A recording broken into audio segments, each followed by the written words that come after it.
Hi, my name is Tiffany Cameron, Reggae Girls Top Striker, and you are watching Ryan LFC YouTube channel. Don't forget to like, share, and subscribe.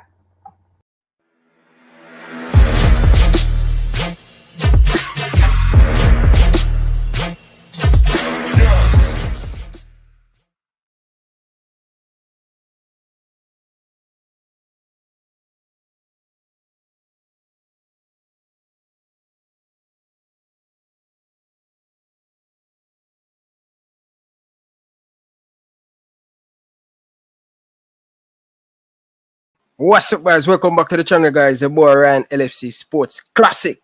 I'm here to give you guys the exclusive interview with the former Reggae Boyz captain Ricardo Gardner. Listen, people, Ricardo going to share his story with us, and we really appreciate it. I want you guys down in the comment section be nice. Please like, share, and subscribe. All right, let's bring in our guest, Ricardo. Good evening, man. Welcome to the show, man. Greetings. Give thanks for having me, brother. And to your audience also. Trust me, man. That's It's a right. pleasure. It's a pleasure. Yes, man. Appreciate it, man. But how is the day? How is the day first and foremost, man? Well, a long day, Today was a long day, a rough day, but I'm here. We're here to discuss football, so ready and let's go. Let's get right into it. Yeah. What can you tell me about your little son? I was watching a few of your Instagram posts where you see you post your son and stuff. What can you tell us a little bit of your son right now? What him doing Well, now? he's growing. Each day is becoming a better version of himself, I must say. Um, He's with Man City Select. Have an interest from a few academies. So just waiting on the right fit to get him into. And he's playing also is with his local team also. So at the moment he's growing each day. He's becoming a better version of himself, and he's learning the game and getting to. What position him play? Well, he play a few positions. Wing preferably. Any wing. And I'll play in the midfield. As a 8 or as a 10. Okay, fair enough. Left foot, just like you? Well, to be honest, I grow them for use 2 foot, so dominantly right. We teach them from early where they are able to be comfortable on both feet. So they don't know come through the game. We were 1-footed, but the game has evolved. Demands a lot more. So we teach them to use both feet. So he's good at both, to be honest, but more dominant with his right. Okay, most definitely. But tell us, man, early life, place of birth. Him or myself? You, Ricardo. Oh, yeah, man. Hail from Harborview, born and grow, bred out of Harborview. You know what I mean? From ever since I know myself. If you don't know footballing community, that's where I hail from. From about 4 or 5, where I play ball through the streets of Harborview, from compound. Now I have no wall. Yeah. You know, Harborview football field already. From it was surrounded by just yeah. I don't know if you know a little house in a Harborview. Them call it the mad house. I be a madman used to in there. You Yeah. see me?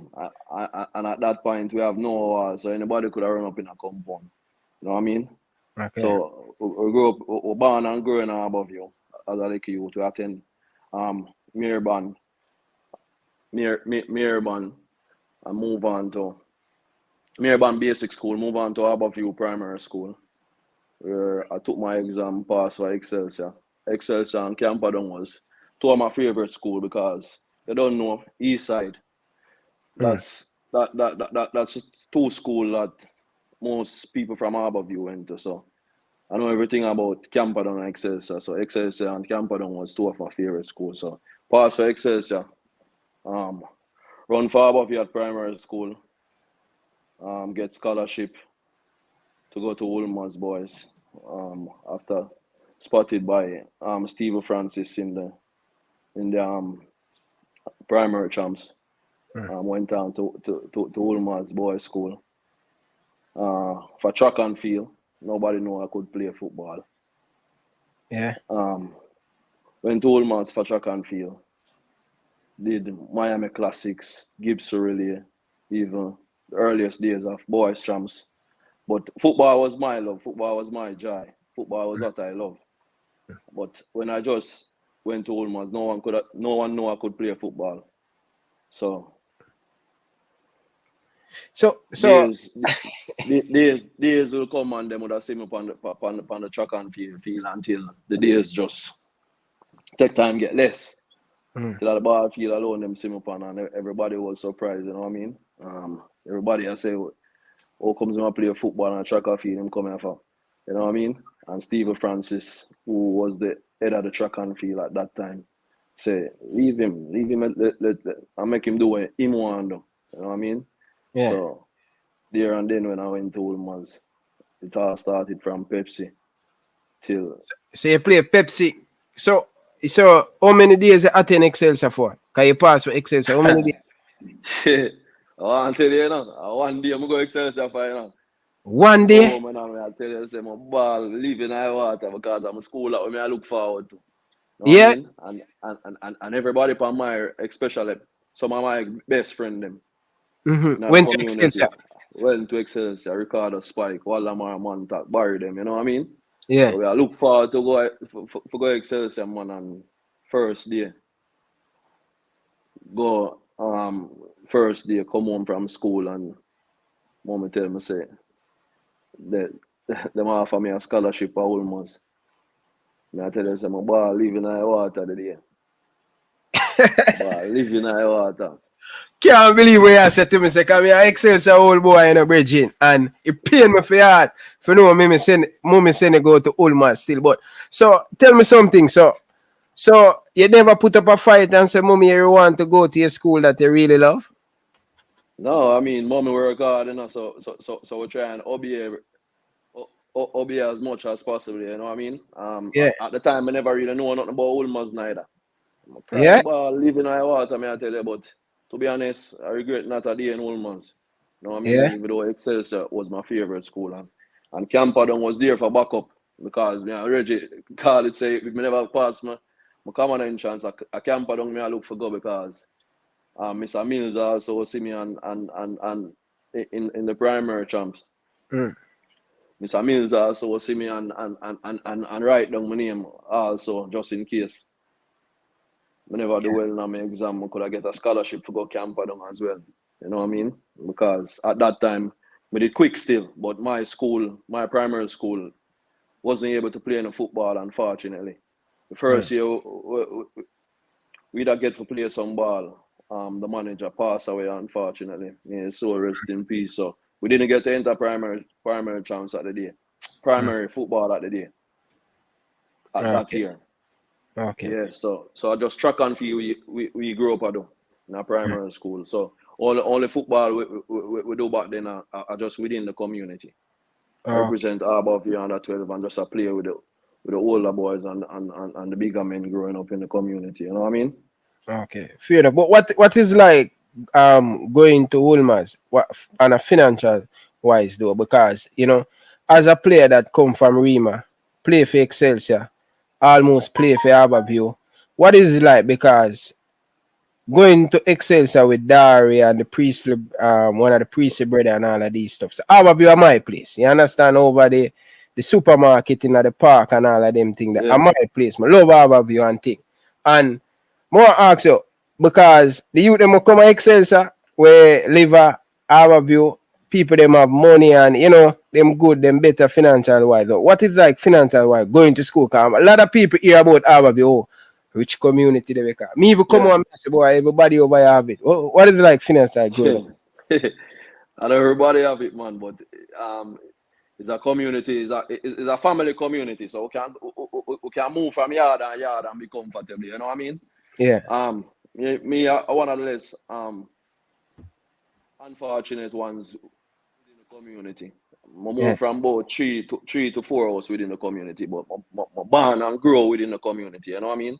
Yeah. So my family really never get for own house until me get the opportunity to go to England. So, but it's a family community. You are accepted within the community. As you say, you're above you, man. So I know, so when you come out there and them amongst yourself, your friend them I'm accept you in like a family. You know what I mean? Trust me. So, Comfortable, brother. Look out for you. Yeah, but financially, we wasn't the greatest. Mommy is always working. We grew up with mommy, you know what I mean? Daddy wasn't around. Mommy had 7 of us, you know what I mean? Even though I know 7 now we grew together. Yeah, but mommy is always hustling, just trying to make ends meet. You know what I mean? So it was a privilege growing up in Harborview, but we wasn't the poorest also. You know what I mean? Because mommy is always trying, mommy is always working. We go enough school without lunch money. You know what I mean? Usually I have to go down on the shopping center and boom drive. From friend go to school and you don't know, take bus and them thing there to go to school, and enough time we go to school without lunch money too, enough time we go to school without bus fare. You know what I mean? But with as I say, I was lucky enough to get an opportunity to go to Wilmers, and financially, the situation that everything was well while I was attending there. Especially when I was doing track and field, you know what I mean? But a whole heap of time we go to school without lunch money, man, and a whole heap of time we go to school without bus fare, and we have to find a way home. You know what I mean? But mommy always at work for try and make ends meet. So as I say, we was one of the luckiest one within the community. But we was one of the poorest one also, because mommy was always trying and always hustling just to put food on the table, you know what I mean? Definitely. But when you know you have when you at what age you start to play football, you know you can play football and playing for Harborview. Well, I play football from a long time still, you know. With the ones within the community, you know, from about 6, 7 where I grew up, I play competition in the community, because you usually have a competition like every holiday. And keep a competition within the community where you have under 12 and then you have under 14. And you'll have under 16 and go all the way up to the bigger men within the community. So you usually have Arantes, and you usually have Color Red, and you usually have Juventus. So some different team within the community, and you also have players coming out from out of the community coming to represent those teams also. So from them age, man, within the streets of Harborview and until we move to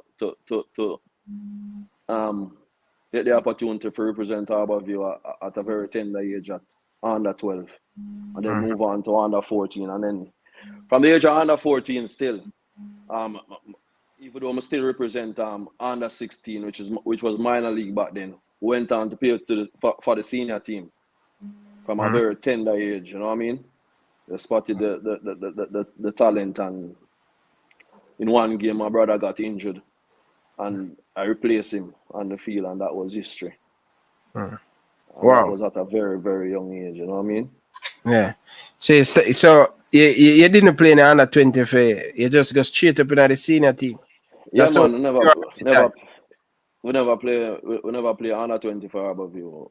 I went straight into the senior team. As I said, that from at the age of 14, 14 plus, we represented Harborview senior team. Represented the under 16, and then from then straight on with the senior team.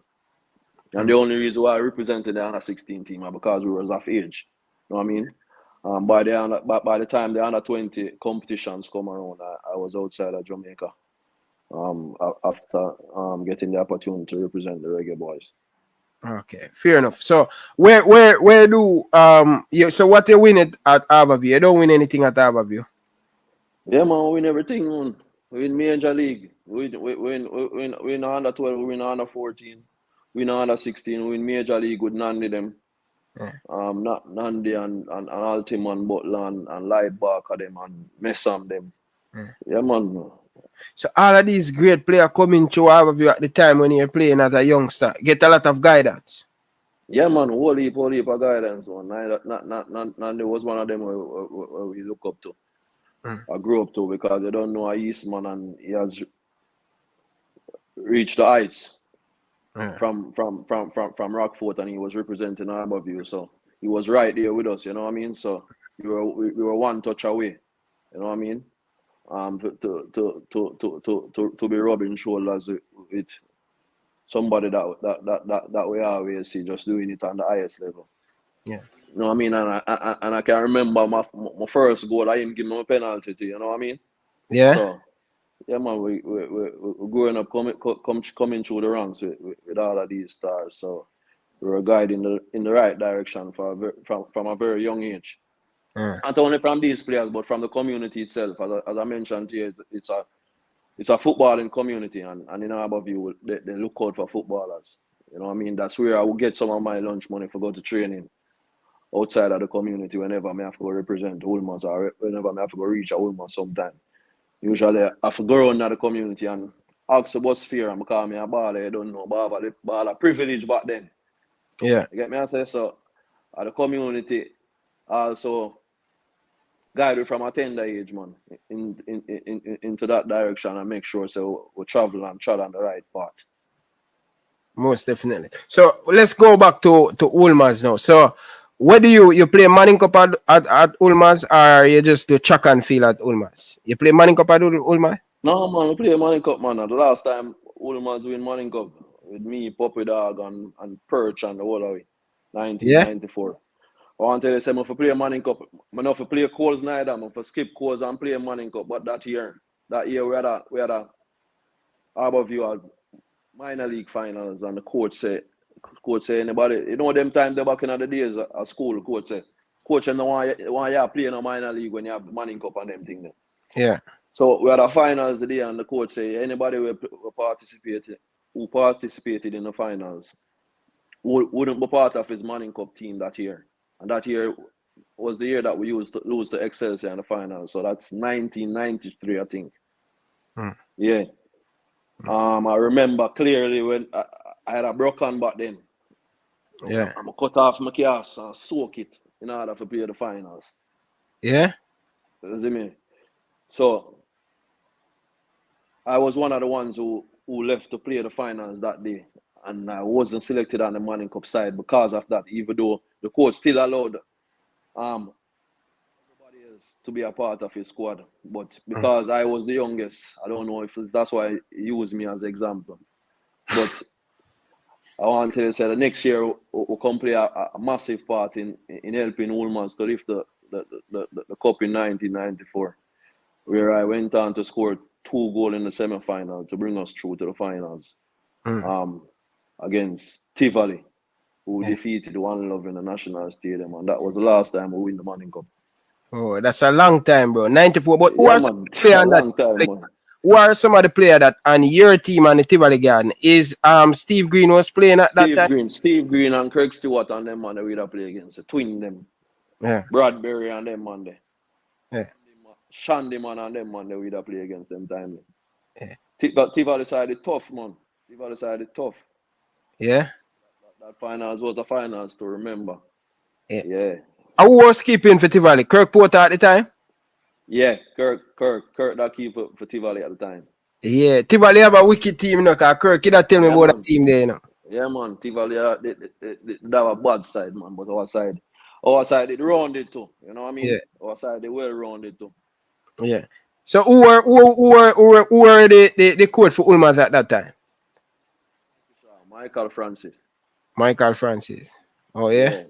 Yeah, he was a coach during our stint at Ulmas. Yeah, I don't know if you remember him. He coach Olympic Yard now, so. Yeah. He was the coach for Ulmas. Okay. Back then, so. Yeah, man, I play all of the football through Ulmas, man. All of the football through Ulmas. As I mentioned here, track and field, we got there for still. But track and field wasn't the first love. You know what I mean? The only reason why we even go through and do track and field was because we didn't get the opportunity to play in the football in primary school. Yeah. But we were kids who are involved in every sport that is on. If cricket is on, we play cricket. So if running I go on, running we are dealing with. If football I go on, that we are dealing with. You know what I mean? Okay. Like a fall trade. Like what them call it in a yard. Yeah. So where you get this love for track and field? You just where you get that love for track and field? You know, so I did naturally just fast though. I did Fast. naturally just fast. I was one of the quickest in my age group, Narberview View Primary at that time. And I remember also in primary champs, only one you could run left me in all the primary champs, you know. Yeah. And I exited primary him going and I think he went on to attend Calabar. But from both second or third form, I give up track and field, man. When I get the opportunity, you know, for play football. Play football. So yeah, so 5 years them would have seen me up on the field. I track on the field till them see me 4, till them see me 3, till them see me 2, till them just see me up on the ball field. You see me? You think based on your speed at the time, if you put enough in it, because you have a great coach that coach some of the greatest track and field, you think you'd make it in a track and field like you make it in a football at the time? I mean anything possible, you know, anything possible. But at the time, we didn't grow up seeing that through our time growing up. You know what I mean? Maybe it wasn't like no, you didn't have track and field. What I would call it, great sprinters. Even though we produce great sprinters all over the year, you didn't have the Usain Bolts, you didn't have the Shelley and Fraser and a lot more now. Even though those time you had great sprinters. You know what I mean? But anything was possible. The coach seeing talent in me. And that's the reason why he brought me on board. But who knows? I was really quick. I was very quick out the blocks also. But who knows with all those training and all those expertise that Steve Francis have, what would happen. But as I say, a football I'm I love, bro. Ever since I know myself, from idea I'm a knee a football. You see me? But we just never get the opportunity to play football in the primary level. So from I know myself, born and grow up of your football, because every day I was eat, sleep, and bread football. You know what I mean? Yeah. All right. So at what age you leave Ulmas though? You leave Ulmas before time or you leave at the right time? Yeah, man. I leave Ulmas before time. I would have said the right time to you know what I mean? Because you accomplish everything we're supposed to accomplish at Ulmas. Yeah, I supposed to. I had 1 more year in school. Yeah. But the football was getting hectic, and I had to make a decision. Where I had to make a decision between school and football. And I remember clearly when it become public. So the whole public now, the entire Jamaica become my parent. You know what I mean?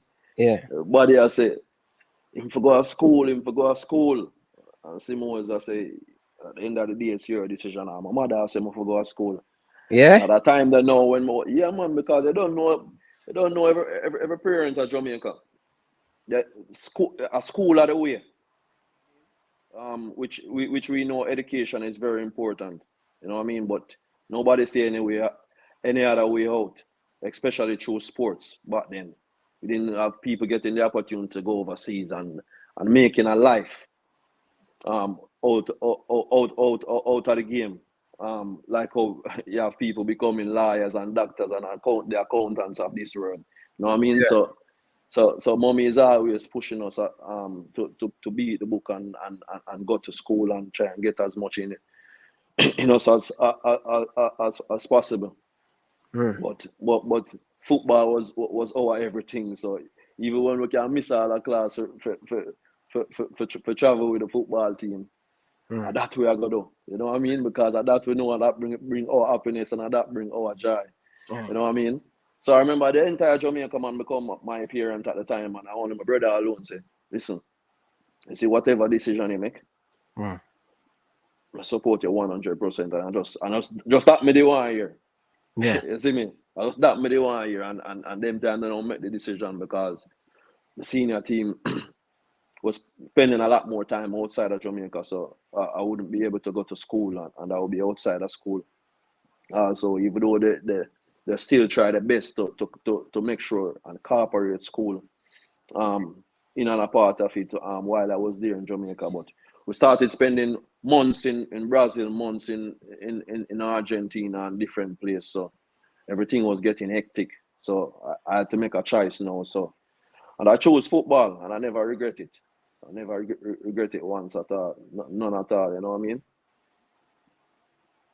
Yeah, okay. But is it because you said the whole Jamaica becomes your father, your mother? Is it was hard as a young man when your mother say you at school if you go? Cause I know when my mother tell me say you need to go to school. Oh yeah, say man. What you mean if it hard? Remember I say mommy I work day in, day out in a general. We send you go to school and make sure say you get in this education and make the household proud, you know. When you're done school and school is finished, you know. Yeah. So it was a tough decision, man. But at the same time, when making that decision, I had to also tell myself, say I'm going to do everything in this book and everything possible to make them know this way can work also. You know what I mean? And they should really support more than anything else, because at that time when Simons came to Jamaica and he showed us the part, and it was pure darkness until we started to see a little light through the tunnel.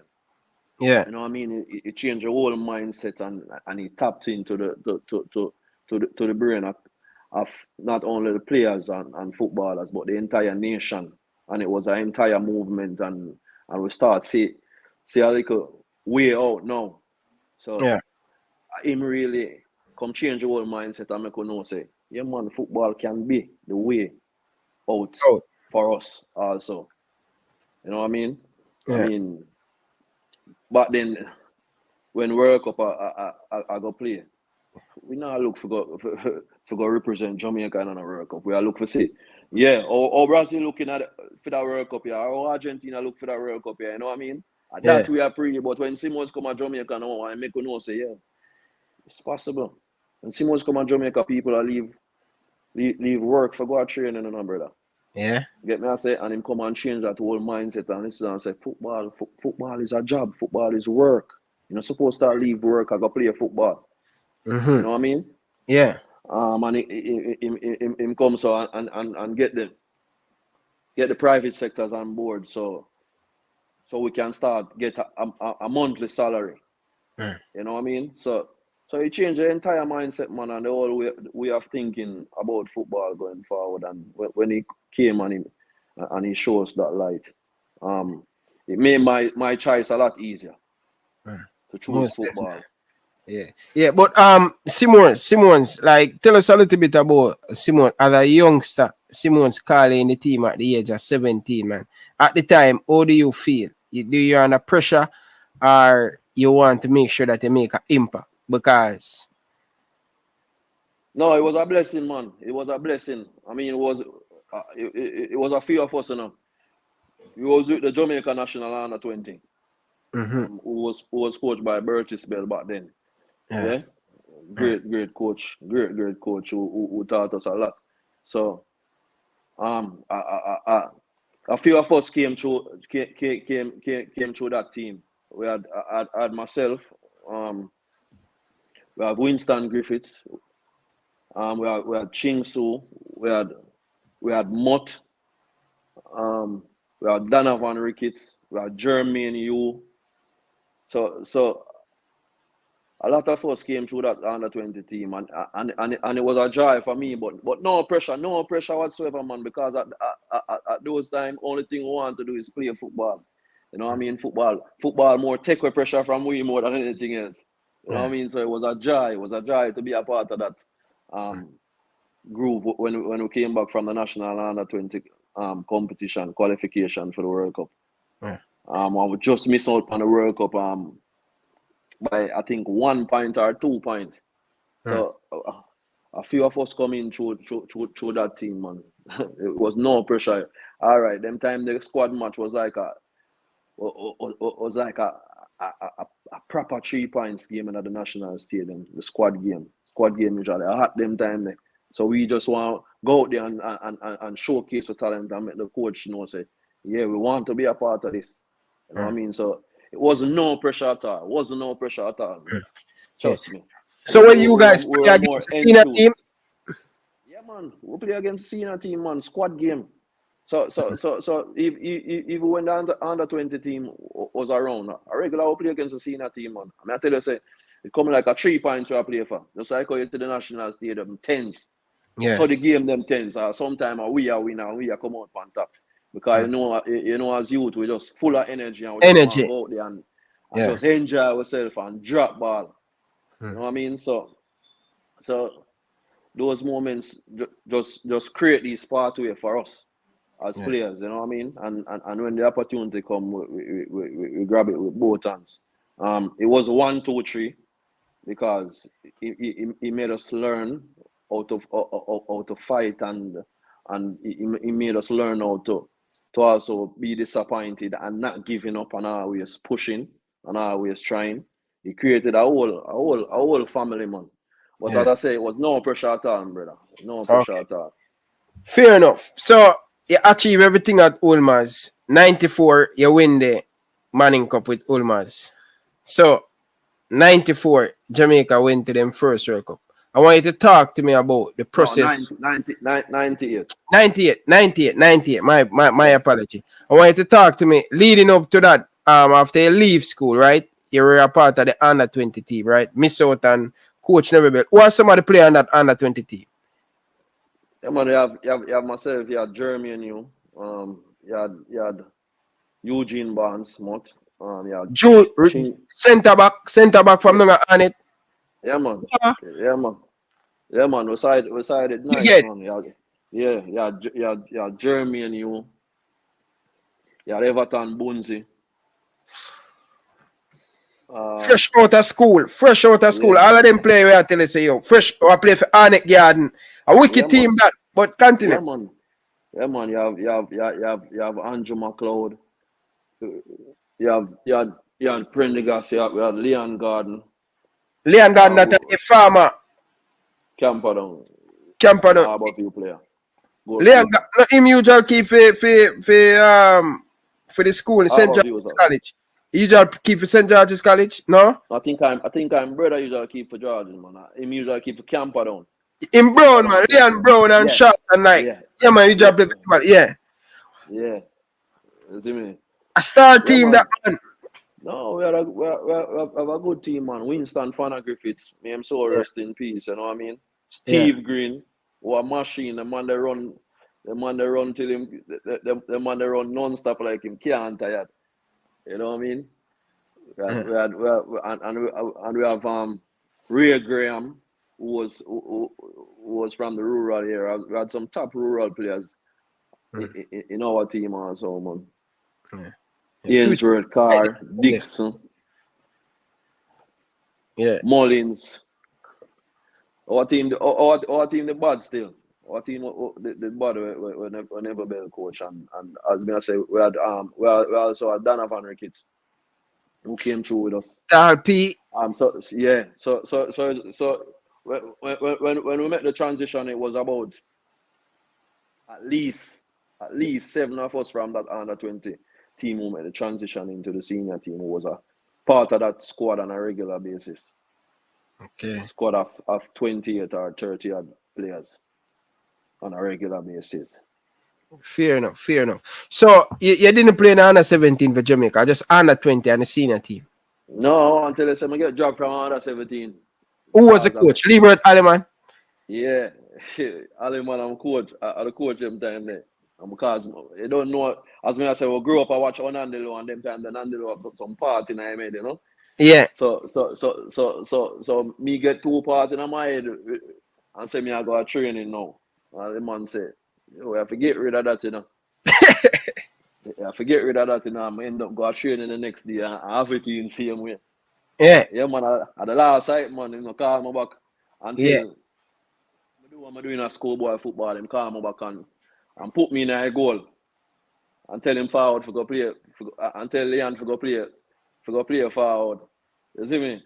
Yeah. From that day, I never go back to training still. Probably them never go back to training and Yeah. and I wasn't a Because part of that the discipline, man. Innit? Coach, you at Excelsior can't come with no ears ringing in your ears and no. Your ear off a normal. You can't put no style. You can't bleach. You can't none of that. Him and Jackie Walters very very strict. At the time, both of them are coach a team, right? Yeah. So Yeah. I But wasn't a part of Fuller part of the team there. No, Fuller wasn't a part of Because it. Fuller tell me the same thing to you, say. Fuller tell me say, yo, Aliman, Rafael run the stadium and all of them thing. Then something like so Fuller tell me say, you must come, must him hear her and thing. He must never like the running and Aliman jap him and thing. But him say at the time, he might feel bad, but that make him go back to the drawing board. So discipline is everything. Yeah, man, of course, and as we gain experience, we see and realize those type of things. But we also realize also that a hairstyle is just a hairstyle. You know what I mean? Especially in today's game, the game has evolved, but we understand his discipline and his rules, and we put it back to the drawing board to go and even work hard and make sure say people see that we're supposed to and should be a part of it, you know what I mean? Yeah. But we respect whatever decision he made at that time, you know what I mean? But because it was a part of us becoming who we are today, you know what I mean? Yeah. Most definitely. All right. Let's go to the comment section. Big up yourself, Pastor. Pink Wall family. Man, say for big up yourself. Zababu Manda. You understand? Yeah, man. All heap of love and blessings, man. Yeah, man. Yeah, man. Big up to Boris Johnson. Boris Johnson, big up yourself. Devon Porter. Big up Boris. Yeah, man. The man, there was a part of our national team too in a general. Yeah, I know that too. I'm coach me at Excelsior too. The man, there was a part of the whole setup. You see me? Yeah. The man, they help you to become who we are today, bro. The man, they help you for achieve everything what we're going to achieve, because every day, as I say, the training was so intense, so competitive. So you have to be at your best every day. So there was no room for error. No room below 100%, bro. You have to come every day and you have to get everything because you want to be a part of it. You see me? And as I say, it wasn't a smooth run because there was a lot of time when wasn't a part of it. Like for example, the team will play on a Sunday. The team will play on a Sunday and they will normally cut the squad on a Friday evening. And a lot of time we were a part of the squad that was cut. Yeah. I mean, but as yeah, man. How you say, man? Them time they Mr. Boxhill, the manager, I tell you, say, Mr. Boxhill cut you in, man. Mr. Boxhill just call you over the office and across the road, and I call them time they up a short to the road there, so we are still 102. You see me? Yeah. And we usually call you across the road, and we usually say to you, say, yo, another one here, and the coach will tell you. The coach will tell you, first thing that him saying, and the coach will tell you, and you're there, no. In another one here, you have to go leave as a today. You know what I mean? So they would have cut the squad on a Friday and keep the 18 and 20 people who they need for the game on Sunday. Until Monday morning, you join back with the group. And Monday morning, and a lot of time we were a part of that squad that was cut, man, and went to him. You know what I mean? But as I said, Simons and everybody created an environment where you never give up. You know what I mean? And while you face the disappointment, you can't make it seem like you're disappointed because you created such a family environment and surrounding where you just want to be a part of it no matter what. Yeah. Like you know, want to leave yourself. You know what I mean? So everything was about fighting and earning that place the right way. Most definitely. Tough Gang Record. Big up yourself in the comment section. Coach Karumi. Big up yourself. Angie Riley. You know Riley? Daniel Riley. Yeah, man. So you must say, yo, big up yourself, Bridget. Yeah, man. All you love and blessings, man. Yeah. But it's funny that you tell me, say, yo, enough team, sometimes I get cut out of the hour. I think, you know, No, as man, not above you. The national team. national team. But as a young player, a lot of people that think you have this smooth ride straight up in the national team. No, man, I not smooth ride, man. I worry but I miss some injury, you know. And I me play left back. Yeah. I'll short him, I'll come play left back. You know what I mean? So I had to be patient. Yeah. I had to wait my turn. You know what I mean? And I had to learn everything step by step. Yeah. You know what I mean? And can't not the coach for that because we learn a lot of things during those times. You know what I mean? How to always never give up and how to always work for what you want. You know what I mean? And how to always compete with yourself to be a better version of yourself each day. You know what I mean? So it was not a smooth road, man. It was not a smooth road at all. I can tell you that. You know what I mean? We had to wait patiently and wait for our moment, and when the moment arrives, you have to be ready. Because if you're not ready, somebody is waiting right behind you. So you don't want to slip up, because you don't want to give up your little chance and your little opportunity. So you have to be ready. You have to be preparing yourself. Yeah. You know what I mean? And the only way to prepare yourself for the proper way. Yeah. So me always tell the young baller them say they need to do some extra work by themselves. Them not have to wait for training for call. You put in some of them work the way you get cut out of the team and you go back to work. A whole heap of hill run, man. A whole heap of sons run. A whole heap of hill run and a whole heap of sons. I don't know if you know Jaro, Kilimanjaro. No, all of them place them. No, yeah, all man. of them. A whole heap of them hill run, man, and a whole heap of the sons out of Bull Bay run. Yeah. You know what I mean? So the work outside of the work is always important. It's always important because it will always give that edge there. It will always give that edge there to have that little bit of extra fitness that is going to be needed. You know what I mean? Them time, and even though them time that we don't know nothing about tile, we just run, young and fit. You know what I mean? We not even know so we could have get injured them time there unless we broke some part away. Because before I come England, I never know so I could have get injured. Yeah? Injured. Yeah, man, I'm on alone, my broke, and as I tell you, say, up to today, I still feel it every now and again because I cut down my cast because I want to play the finals. I cut down my class and soak it because the referee wouldn't allow me to play with it. Tough. Hard. Tough, Yeah. So I had to cut it down and soak it in water in order to play that finals. But for fit and young them time, man, we don't know nothing about getting injured, man. Just run up and down. Most definitely. All right. So let's talk about the 90th.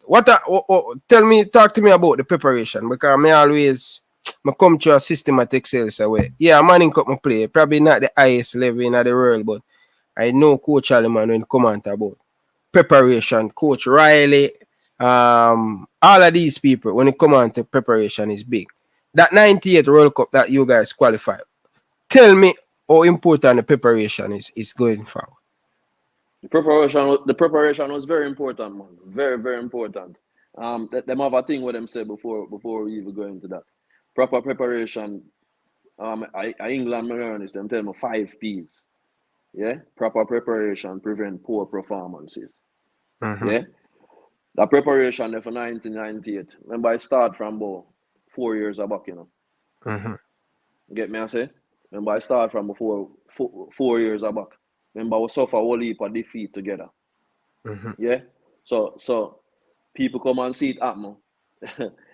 It took a lot of work. As I say, Simons came first, and what he did.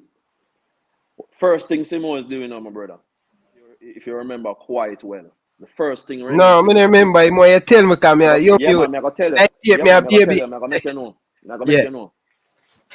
Simons came and he studied our culture. Yeah. Studied our culture because he know nothing about Jamaica when he came to Jamaica. The first thing him do, I go out there and study our culture. And so when him study our culture, he tapping our mindset because he realize our mindset need to change. We need to start think differently. We need to start act differently as human beings. We need to be more responsible. So he gave us more responsibility as players, as young as we were. You know what I mean? So you can't step out of line certain way. So for example, back then I had a sponsor. I had Tankwell as a sponsor, who I look forward to 30,000 back then, and $30,000 was a lot of money back then.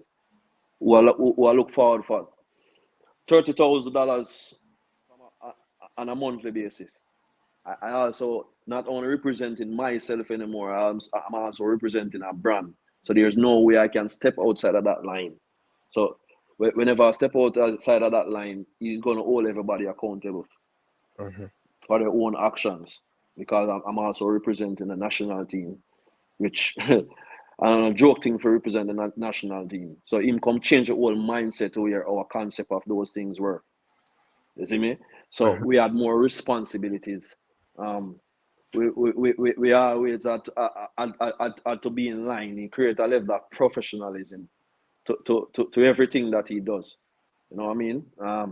And it did start from the senior team. It started from the under 17, come right up. You know what I mean? And it took years. And if you can remember, as you say, young them time, there's something I gotta tell you. A whole heap of the Barris them can tell you too. Travel, I'll go Brazil and some big belly man, I'll give you a 6-7 love. But also what Simons was saying, yo, we are preparing us. Don't watch the score. What we do here in the long run will fix the result. So we need to focus on function and the little things that we need to do in training. So him teach everybody them role, from the goalkeeper, the center half, the midfielders, the wing backs, the attackers, how you want to play, the system you want to use, and how you want the country to play. Because as I mentioned, he realized we were fast, so he attacked a lot through the wings. You know what I mean? He realized how important we need to keep the ball. So work on all those principles. So he wasn't thinking about result. If you fast forward time now, that's all we think about now. Result. And that's why the problem is not solving, because we're not focusing on the right things. So what he taught us is to know that don't listen to the outside noise. Believe and trust in everything that we are doing here, because the same people that you hear booing in the stands are going to be the same people who's cheering you on it at the end. And it was proven. It was proven, because Jamaican love winners. Jamaican are winners. We don't support losers. If you lose, stadium empty next week. You see me? But him tap in our mindset, so we don't listen to none of them nice there. A whole heap of 6 love will get out a road, a whole heap of 5 love will get out a road, a whole heap of 9 love will get out a road before we become unbeaten in the office. By learning the principles. So you see the little principles them at the game of how him want to function, how him want the team to function in system, and how you want the team to organize and operate and run, and how he want you to behave on and off the field. All of those little principles we were learning on a daily basis, and it didn't happen over 1 year. It didn't happen over 2 years. It happened over 3 and 4 years, and we were one group. So for example, he had maybe 40 people that he rotate in and out of the squad. So it was the same 40 people that he rotate in and out of the squad. So every day we train, every day I'm rigid, repeat certain things in our head, on and off the field. Repetition of work over and over. The basics, we went back to the basic. We went back to passing, simple passing drills. And at the end of the day, remember, I'm tell you, so whenever I be a darkness in the night tunnel, at the end time that we get the 6 love, and the 7 love, and the 8 love, and the 9 love. All from some big belly man. See you out of Brazil, I say, yeah, I want to suit this. And when the ball game starts, and you see how them man there knock it and I move, I say, you know, I run rings round you. Yeah. So it was all of those principles, my brother, all of those principles that make the difference. You know what I mean? And it didn't happen over 1 year. It took time. You know what I mean? So we learn the principles and the way that he wants us to play, and we had responsibilities as players, because back then you can remember some of the time people have a back road for Walter Boy and none of them, man, to get back into the team, because Simons I kick them out because of disciplinary reasons. You know what I mean? Yeah, man. Nobody can cross the line. And he were the person. Nobody were in touch him, involve a keeper and tell him, say, yo, bring him in back, Jack. He were the man who just running the thing. Yeah, man. Him coaching team, man. Him and Carl Brown and his staff that he just brought along with him from Brazil. Yeah. But you know, Mark, drilling everything, you know, day in, day out, night, morning, noon, night, morning, days, months, years. So let me tell you, we used to play games on the weekend. We usually break camp until Thursday, Friday. The national team go with them team, play a game on Sunday, and back in a camp again. So that's how it used to run. So we used to live in a camp, general, and we used to train and drill us on a daily basis. And so comes the thing, little by little, become a part of us. And the rest was history, man. The rest was history. I want, you know, my coach carry me ever tell me, say, brother, the fans, how him get the fans to so close to the team, because my coach usually say, man, match a play so a man a come with them rice and peas at stadium. I couldn't believe what him tell me. Yeah, man. General, stadium run from 10 o'clock and match all 4 o'clock. Yeah? And stadium caught from 10. Because he brought everyone together. He make everybody feel a part of it. Remember, I tell you from before, and I say, yo, don't listen to the noise. No. Just work on the things that we need to work on. And them little time, he might bring everybody together. As a man used to write him little article them in the paper, explain things to the people them, go out in the streets and connect with the people them. You understand what I mean? I said, go in the private sector and talk to the people them. So everybody was a part of it. The media, everybody make feel a part of the whole movement. So it was one family. Bro, what I think will come known as the Reggae Boyz. Artists usually come into and be a part of it. He usually go for Buju them, he usually go for Tonto Metro them, he usually go for the whole of the artists them. Yeah, man, and bring them in a camp and build vibes and build energy. Wow. The whole country was a part of the movement. He pulled everybody together as one unit and one family. And without that, it wouldn't be possible. He had everybody singing the same song. Brother, and bring Rima and Tivoli together.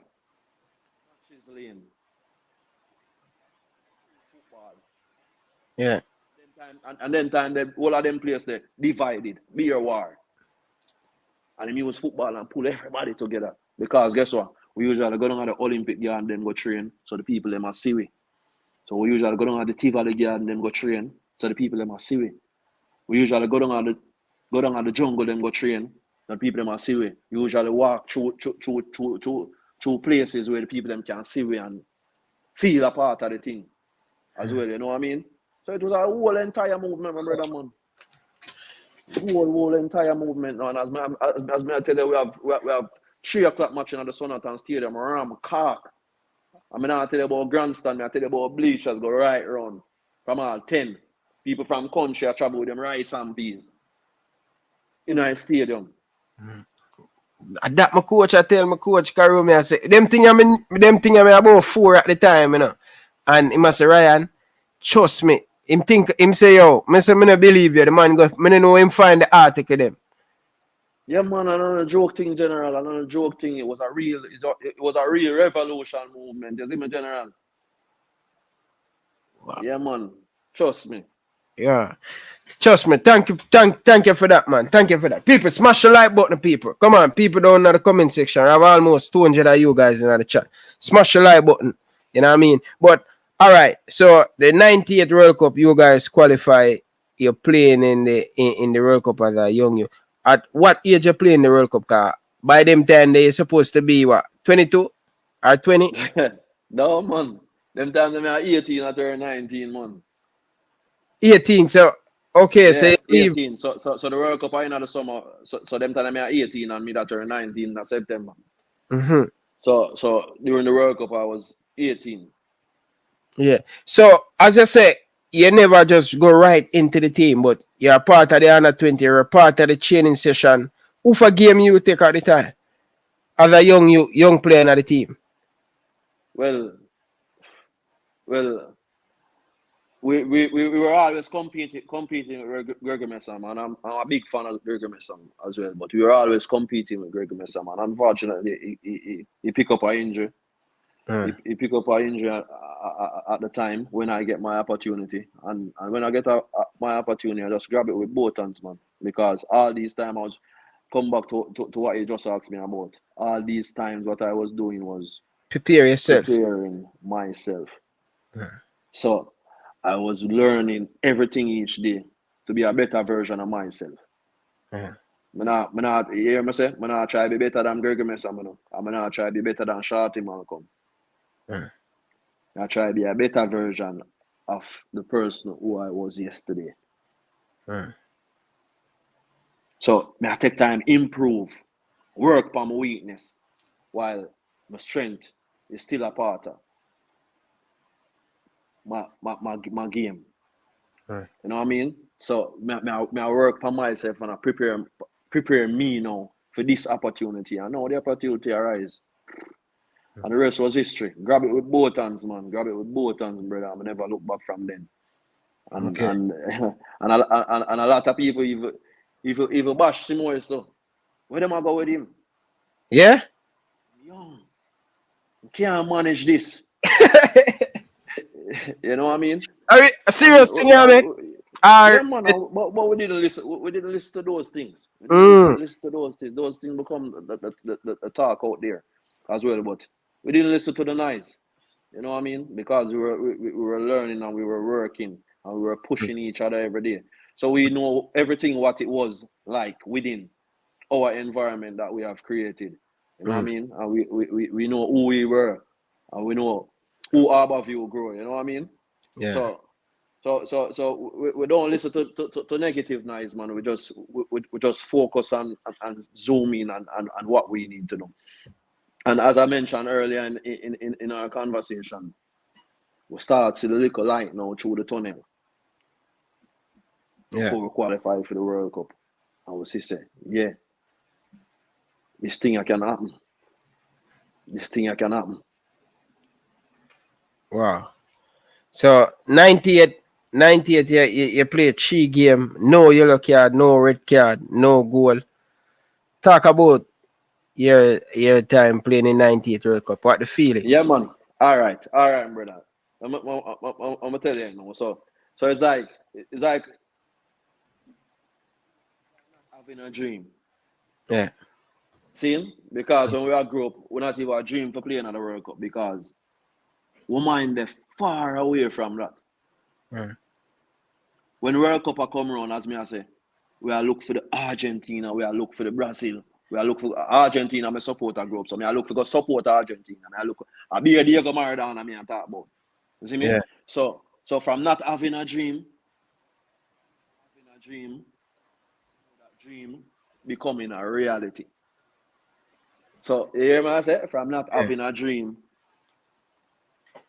to start dreaming, for now that dream becoming a reality. So when we out there, the man I hear the national anthem and play, man, chills are run through, brother, man. Chills are run through. Chills are run through even when we talk about it today. Yeah. Chills run through it. To hear our national anthem I play in one of the greatest football show upon earth. Where the entire world is watching now, little Jamaica. Yeah. Little small Jamaica, one little small that. And we that's how I represent. And I sing the national anthem straight from my heart. Yeah, man, it's a genuine rush, man, brother. So we just couldn't wait for it to start to be started, to just go out there and just enjoy every moment, brother. And I think the players did have they give the best of themselves. You know what I mean? Unfortunately, if you look back on it, it was 0-0 against Argentina at halftime. And went one player down. We got a player sent off in the second half, and so comes the goal them start come. Yeah. Against Brazil, against Argentina in the second game. Yeah. And when we even equalize against Croatia, and we lose 3-1 against some top players too, some top players general. Yeah. So and we as a little nation, little as Jamaica, first time being out there in front of on this stage. Where everybody is watching all over the world. Everything stopped. You know how it go when World Cup play. Buzz it. What can you imagine them time they in a Jamaica? Can you imagine when Jamaica and the World Cup, all the place crazy? Much as Jamaica the World Cup. Bro, when we qualify for the World Cup, man, when the day when we qualify for World Cup, man, we drive on the bus to almost the whole of Kingston. Road ram. So on a drive through and bus, whole of Kingston? Through most places. Yeah. Wow. From stadium. I mean, I tell you, the road ram. And yo, it was the biggest stage show of Jamaica. Yeah. I know say one day again we are gonna see it happen again, you know. I believe so. We are gonna see it happen again. You see me, because the blueprint is there. The blueprint is there, bro. It's there. The blueprint is there. But things and time has changed. The game has evolved. So look on the blueprint and just tweak it, man. It will happen again, man. Believe me, them youth will come do it. If them youth will come do it, the younger generation will come do it. But we're going to live it again, man. Definitely. We got the World Cup again, man. We got the World Cup again. It's just a matter of time. So we just have to do the right things, you know? Yeah. So talk to me about that assist, that square inside the box, man, Robbie Earl head. Yeah, man. I mean that was always a part of our game. Crosses, getting down there, entertaining the crowd and putting great crosses into the box for people to get onto. Yeah. Things that were all right. Those are things that we practice in training. We practice those things in training. Shadow play. They call it shadow play with no opponents. So we'll do those things over and over and over. Yeah. So when the ball come out to me that day, I didn't even think about it. Yeah, just know exactly where I'm going to put it. And Robbie Earl was right there to attack it the way that he attacked it and put it in the back of the net. So those things are things that we practice on a daily basis, man. So it become a part of it. You know what I mean? It could become a part of our game as we grow. Definitely. But at that time when they in the process of the team qualify, based on I am reading at the time, we have a few Jamaican player overseas coming in to the team. At the time, everybody were processing that, both people, the coaching staff and players at the time. At first, it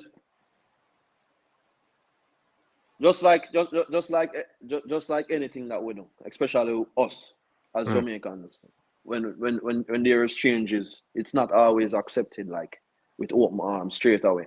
Yeah. You know what I mean? You have to come and you have to show. Say you want to be a part of this, and the players that came, they came and did that. You know what I mean? Paul Hall, especially Paul Hall, Dion Burton, Fitzroy Simpson, they came from an earlier stage, and I think they paid their way to come to Jamaica, to be a part of the whole movement, and they came and they fit right in. Fit right in because They are great lads with great attitude, and also what they did for us, along with some of the players who get the opportunity to go and play in the MLS. They also bring the level of professionalism, experience and professional. level that experience into the group. You know what I mean? So eventually, everything was pulling together when they came and proved that they want to be a part of this and they want to be a part of the movement. You know what I mean? Everybody just accept them with both hands. You know what I mean? So- and as I said, it was a family, but we didn't want to see people losing their spot, but Yeah. it also tell us that for anything that you want, you have to fight, my brother. You have to work. Yeah. You see me? You have to work, and at the end of the day, the coaches may want the best to go out there and represent the country, or who he feel is the best 20 at the time, or which or whatever, and that's how the game is. That's how the game is. You want to make it as competitive as possible. You want people to be pushing for the games. I mean, when it came down to the nitty gritty now, and we have the Marcus Gill and the Robbie Earl and the Frank Sinclair coming in, it was even a bigger challenge for them because they came just for the World Cup. Mhm. It wasn't a part of the campaign going to the World Cup. You know what I mean? But it was what it is.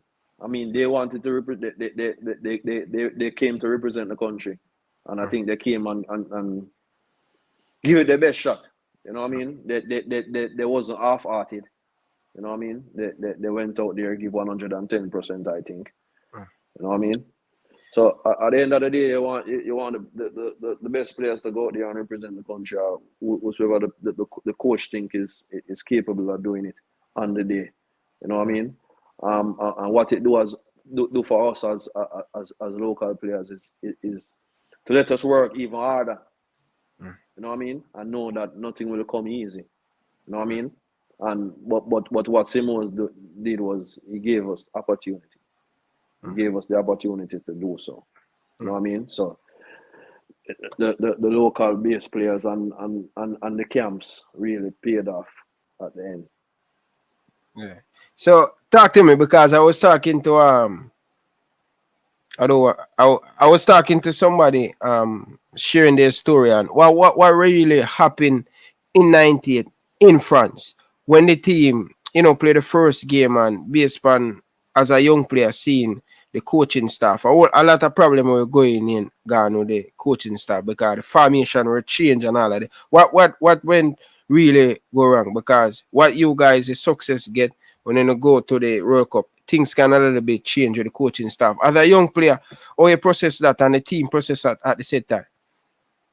Well, as a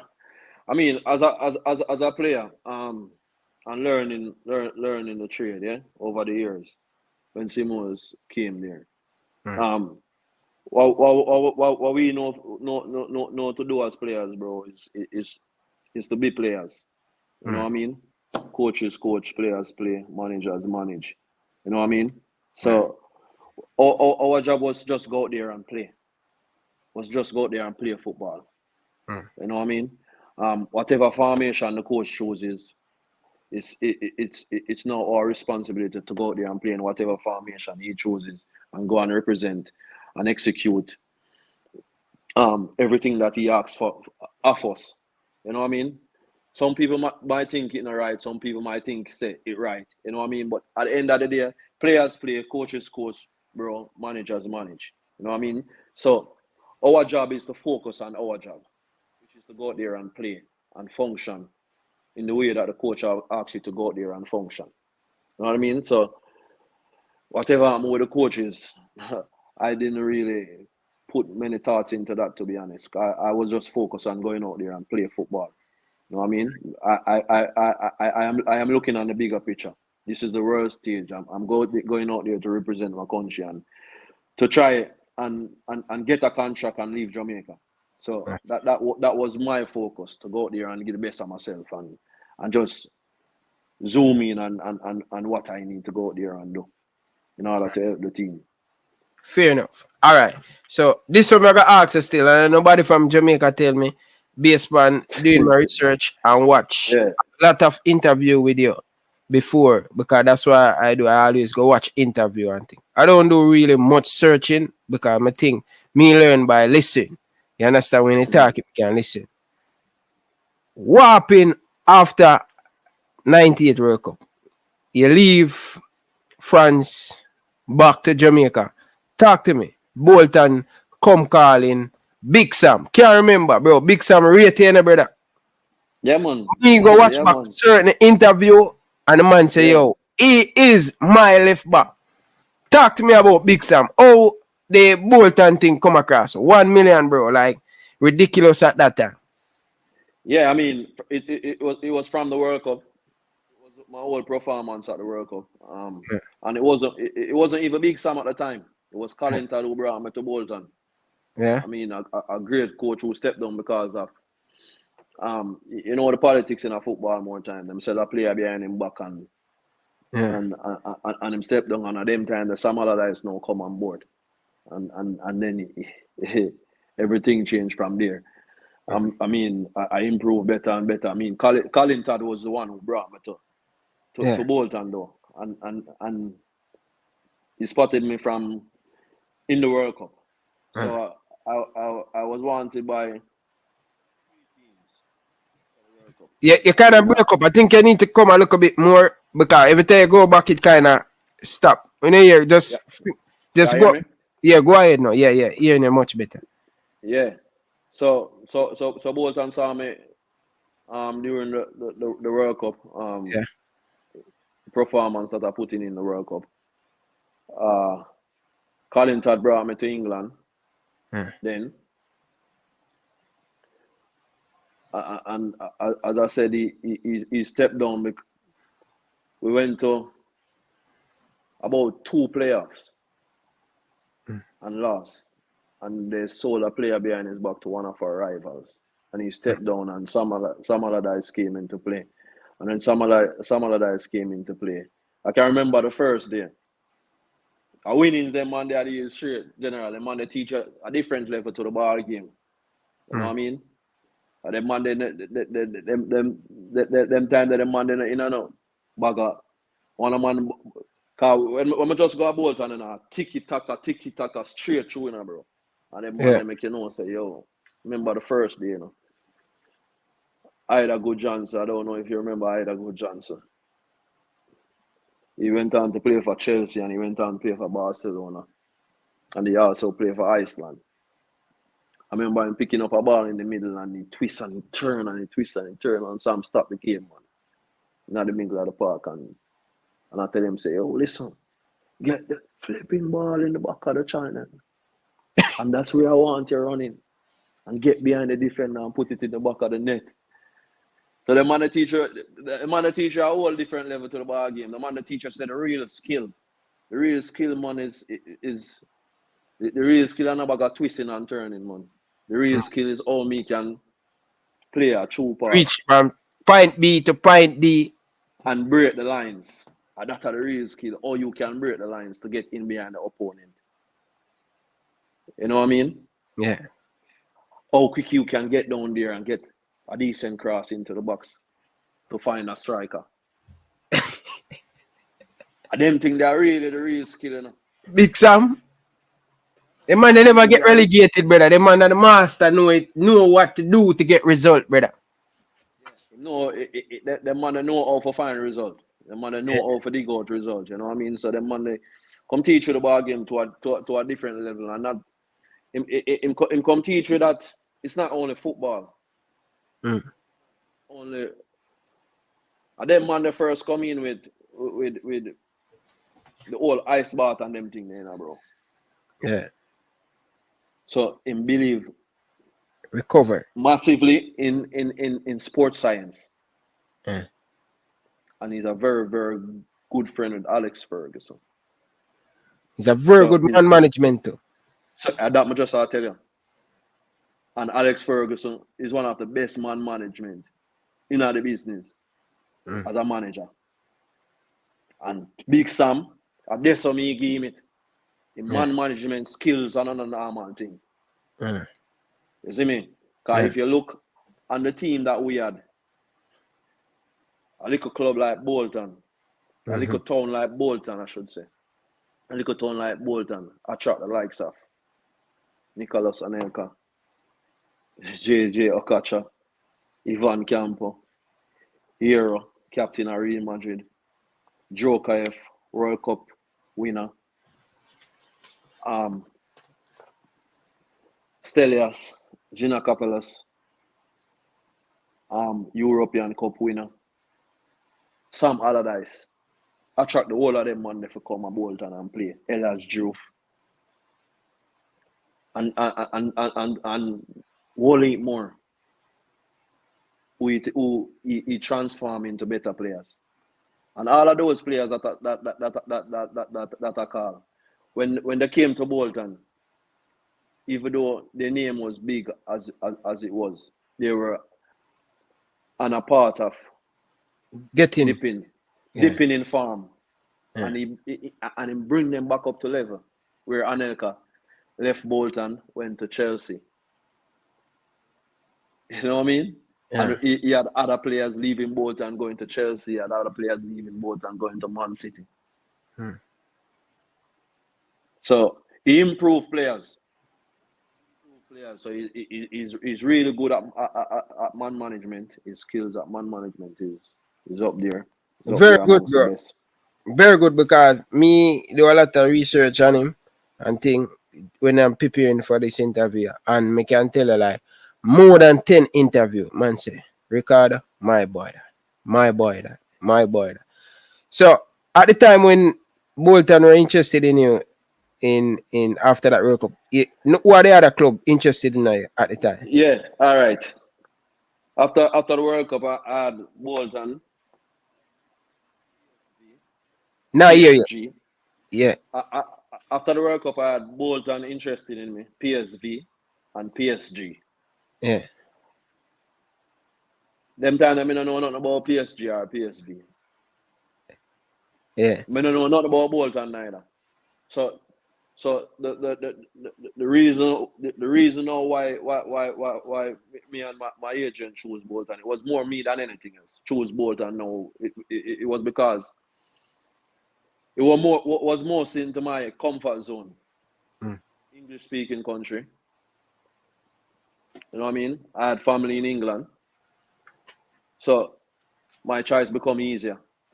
So them time if I could rewind time now and have the knowledge that I have now, I've been Bolton. But I regret nothing in that move going to Bolton. You know what I mean? And because Bolton is home away from home. Bolton bring a lot to me. You know what I mean? Bolton is a little harbour view.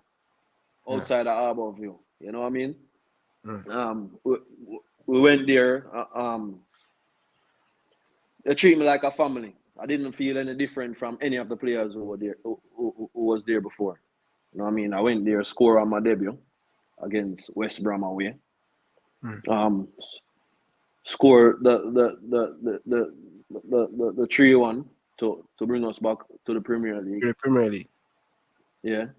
And went on to represent the club at the highest level. And if it wasn't for injuries, I don't speak about the clubs. If it was for injuries, I move on to bigger clubs within the Premier League and outside of the Premier League also. But destiny is destiny, you know what I mean? Yeah. So we're not really too talk about whenever, but there are big clubs interested. Definitely. But when our of you get the chance for a fee at the time? Same time when you go to Bolton? Yeah, man. Same time when we go to Bolton, they got the million pound. Yeah. But as a young player, I tell you, say, at them time they know.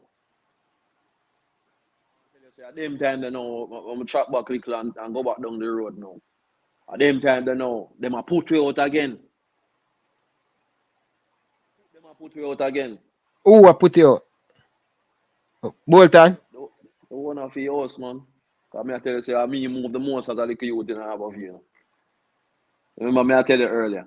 Yeah, So we wasn't one of the most privileged one. We were always moving from house to house to house. yeah. Yeah. So the one that come now and I say, yo, he might sell the house. Mm-hmm. And at them time, you know, I say, you're mad. And I hold the house, yeah. So I suck up and come and buy the house there. And I did some my mother live to the day, because you don't know. Mommy now left the community, and mommy now left the community. She love You know what I Harborview. mean? Yeah, Harborview, she born and grow. So imagine it, you can't take her out of that, no matter what. You know how elderly people are already. Yeah, Jamaican Yeah, me. parents, brother. Yeah. Leave me a room, and me no want to go. No. Yeah. You understand? She born and grow. Yeah. So at the time they were selling the house, and I saw come and buy the house, mother. Cause move with her and move again. And I said, no, you're mad.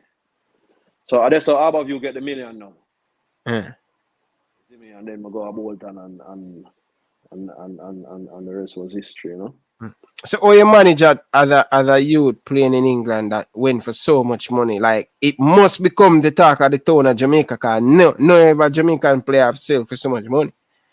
Yeah, man. It was the talk of the town. It was a big thing. It was a massive thing back home. But the household and the community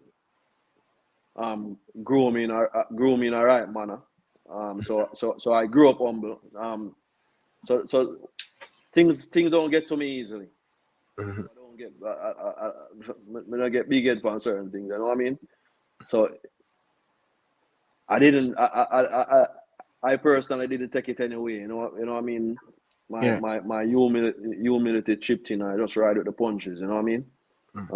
It was a great achievement for myself and for above you and for the country also, because now is a time where people can be looking into our little Jamaica for players. You know what I mean? So it was an opportunity for me to give them that chance.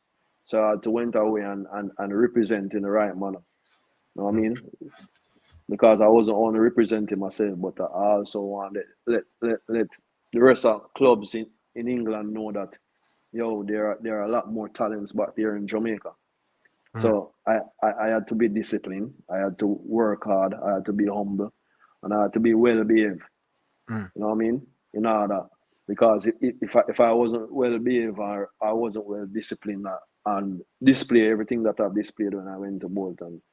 Whenever a club is interested in anybody else in Jamaica, they will come and ask some other guys, what's Ricardo Gardner like? What's he like as a person?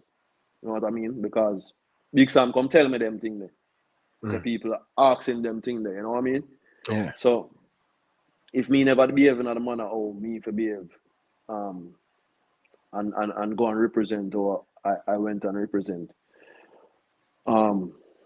it will be difficult to prove to people that there's a lot more talent here in Jamaica. It's not only me, and I want you to go and look down there for these talents, because there's a lot of talent. We are never short of talent back here in Jamaica. You know what I mean? But we just need to develop the right mindset and be amongst the right people to be guiding on the right path and in the right direction. Definitely. But I want to ask you some serious question now. So, after 98, you achieve everything you're supposed to achieve at Jamaica. Highest in your football career, play the World Cup. How do you adjust in England? Different temperature, the weather, every total different ball game, you know. Or you adjust, and what is it like your first year in England playing football, and do your family come and everybody come with you at the time when you make the move to get your comfort? Mommy came, but mommy could only be in the country for 6 months. So mom will come up for 6 months and then travel back to Jamaica and be out of the country for like 1 month, 2 months, and then travel back to England. So I was living in the hotel for about 6 months. You know what I mean? Living in the hotel for about 6 months. New environment, new everything, new climate. You know what I mean? But as I mentioned to you, the Bolton, the players and the club let me feel welcome The town itself let me feel welcome. So immediately it became home away from home for me. You know what I mean? They helped me to settle as quickly as I did. As I mentioned to you, I went on to score on my debut, and that was my first game away to West Brom away, and I came on as a substitute, and then from that I starting games. Came on, I make a couple substitute appearance, and then straight into the starting 11 from then. But the club and the environment that they created there helped me to settle as quickly as possible. And me being able to speak English also helped me to settle, and being able to go to London sometime and see friends and families make it also easier for me to settle while I make the transition.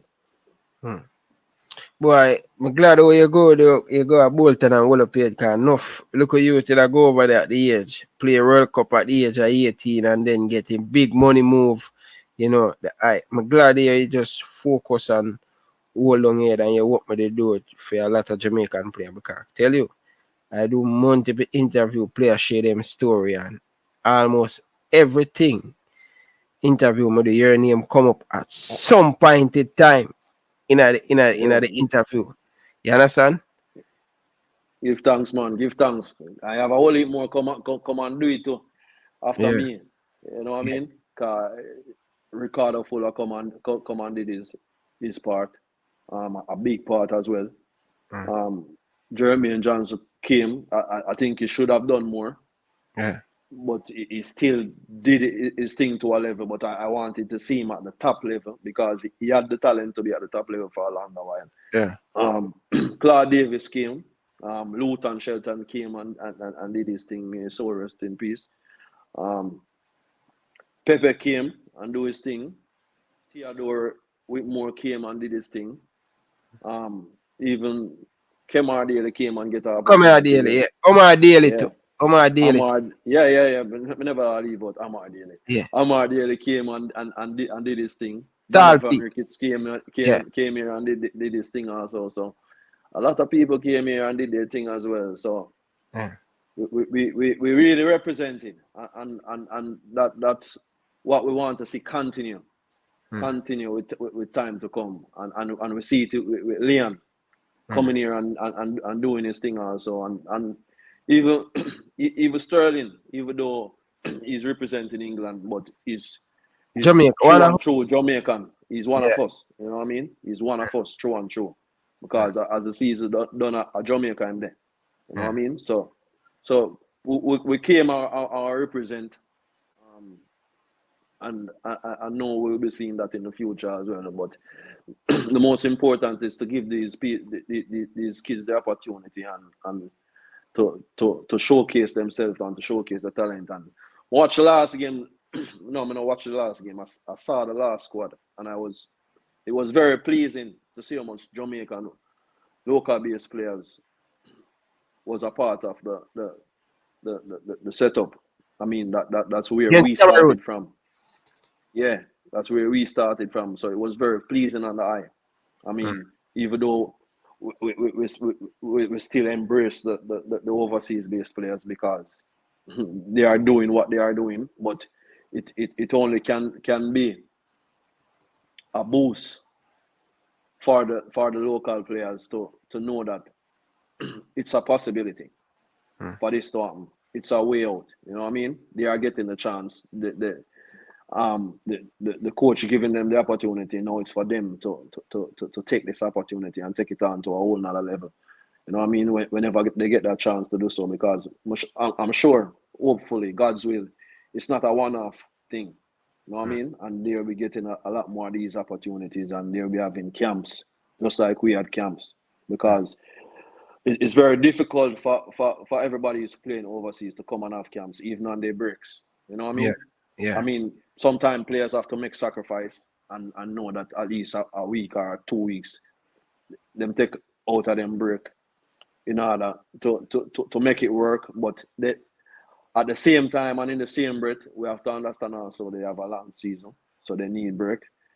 So for us to build a cohesiveness and a togetherness, we need to have regular local camps with regular local players, because that's the only way these players are going to get the opportunity, and that's the only way these players are going to be able to get the development on the international level and the experience on the international level, so they can make little strides at a time to reach up to the levels of the people who are then they are competing with for space, because playing the local league alone won't give you that edge or that opportunity.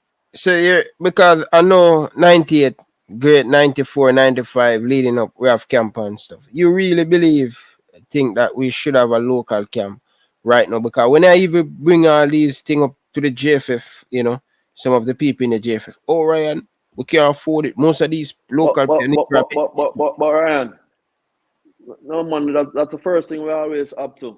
Why we can't afford it? No. It's not about going into it's not about going into your pocket and go there to sponsors. Let the sponsors start trusting you again. Let the sponsors start believing you again. That's what Simons used to do. Simons went in and get Grace. Grace responsible for the food. At the end of the day, Grace is a big brand, and Grace was a part of the whole movement, and a lot more company. As I mentioned to you, Tankwell, who was my sponsor. If you're carrying if you have them youth in a camp, Ryan, if you have them youth in a camp and them youth, I look forward to an extra 30 grand a month time. Them are gonna draft up themselves and give them responsibility and let them know that, listen, you are also representing this brand. So just in case, for example, Tankwell is having a function. Tankwell want me to come on board. No, I have to go there and represent for Tankwell. I have to be at the function. I have to be there. I have to represent well. I have to behave in a good manner. You know what I mean? So even when I step outside of this, I represent Tankwell. So I can't carry myself anyway on the streets neither. Because I represent a brand now. So straight there and then, the country is also putting responsibility on these players. Get me? I say, a youth, I go look forward to that. Me usually look forward to my league. No matter how small my 30 grand was, and the rest of man them I get 100 grand, and who I get 250 grand in a them time there. General, me I look forward to my little 30 grand. Me never want to lose that. So them thing they know, I go motivate the youth them. Yeah. I go push the youth them a little bit more now. So you have to find ways and means to let this thing happen. It's not about you can't afford, you can't say that you can't afford. No, you have to go and look sponsors. That's one of the things. I grow food at Jamaica, you know. Yeah. Food at Jamaica. So as a business operation now, and JFF get a big money again, go invest in some land and start plant. Yeah. You really hey, listen, all of them business. Me I tell the man them, but the man them say, they must say most of the players them now play. So just in case now you want banana for going to the camp, you go in your farm and you pick the banana and you bring come a your camp. A business. Football is a business, one of the biggest business in the world. Biggest business.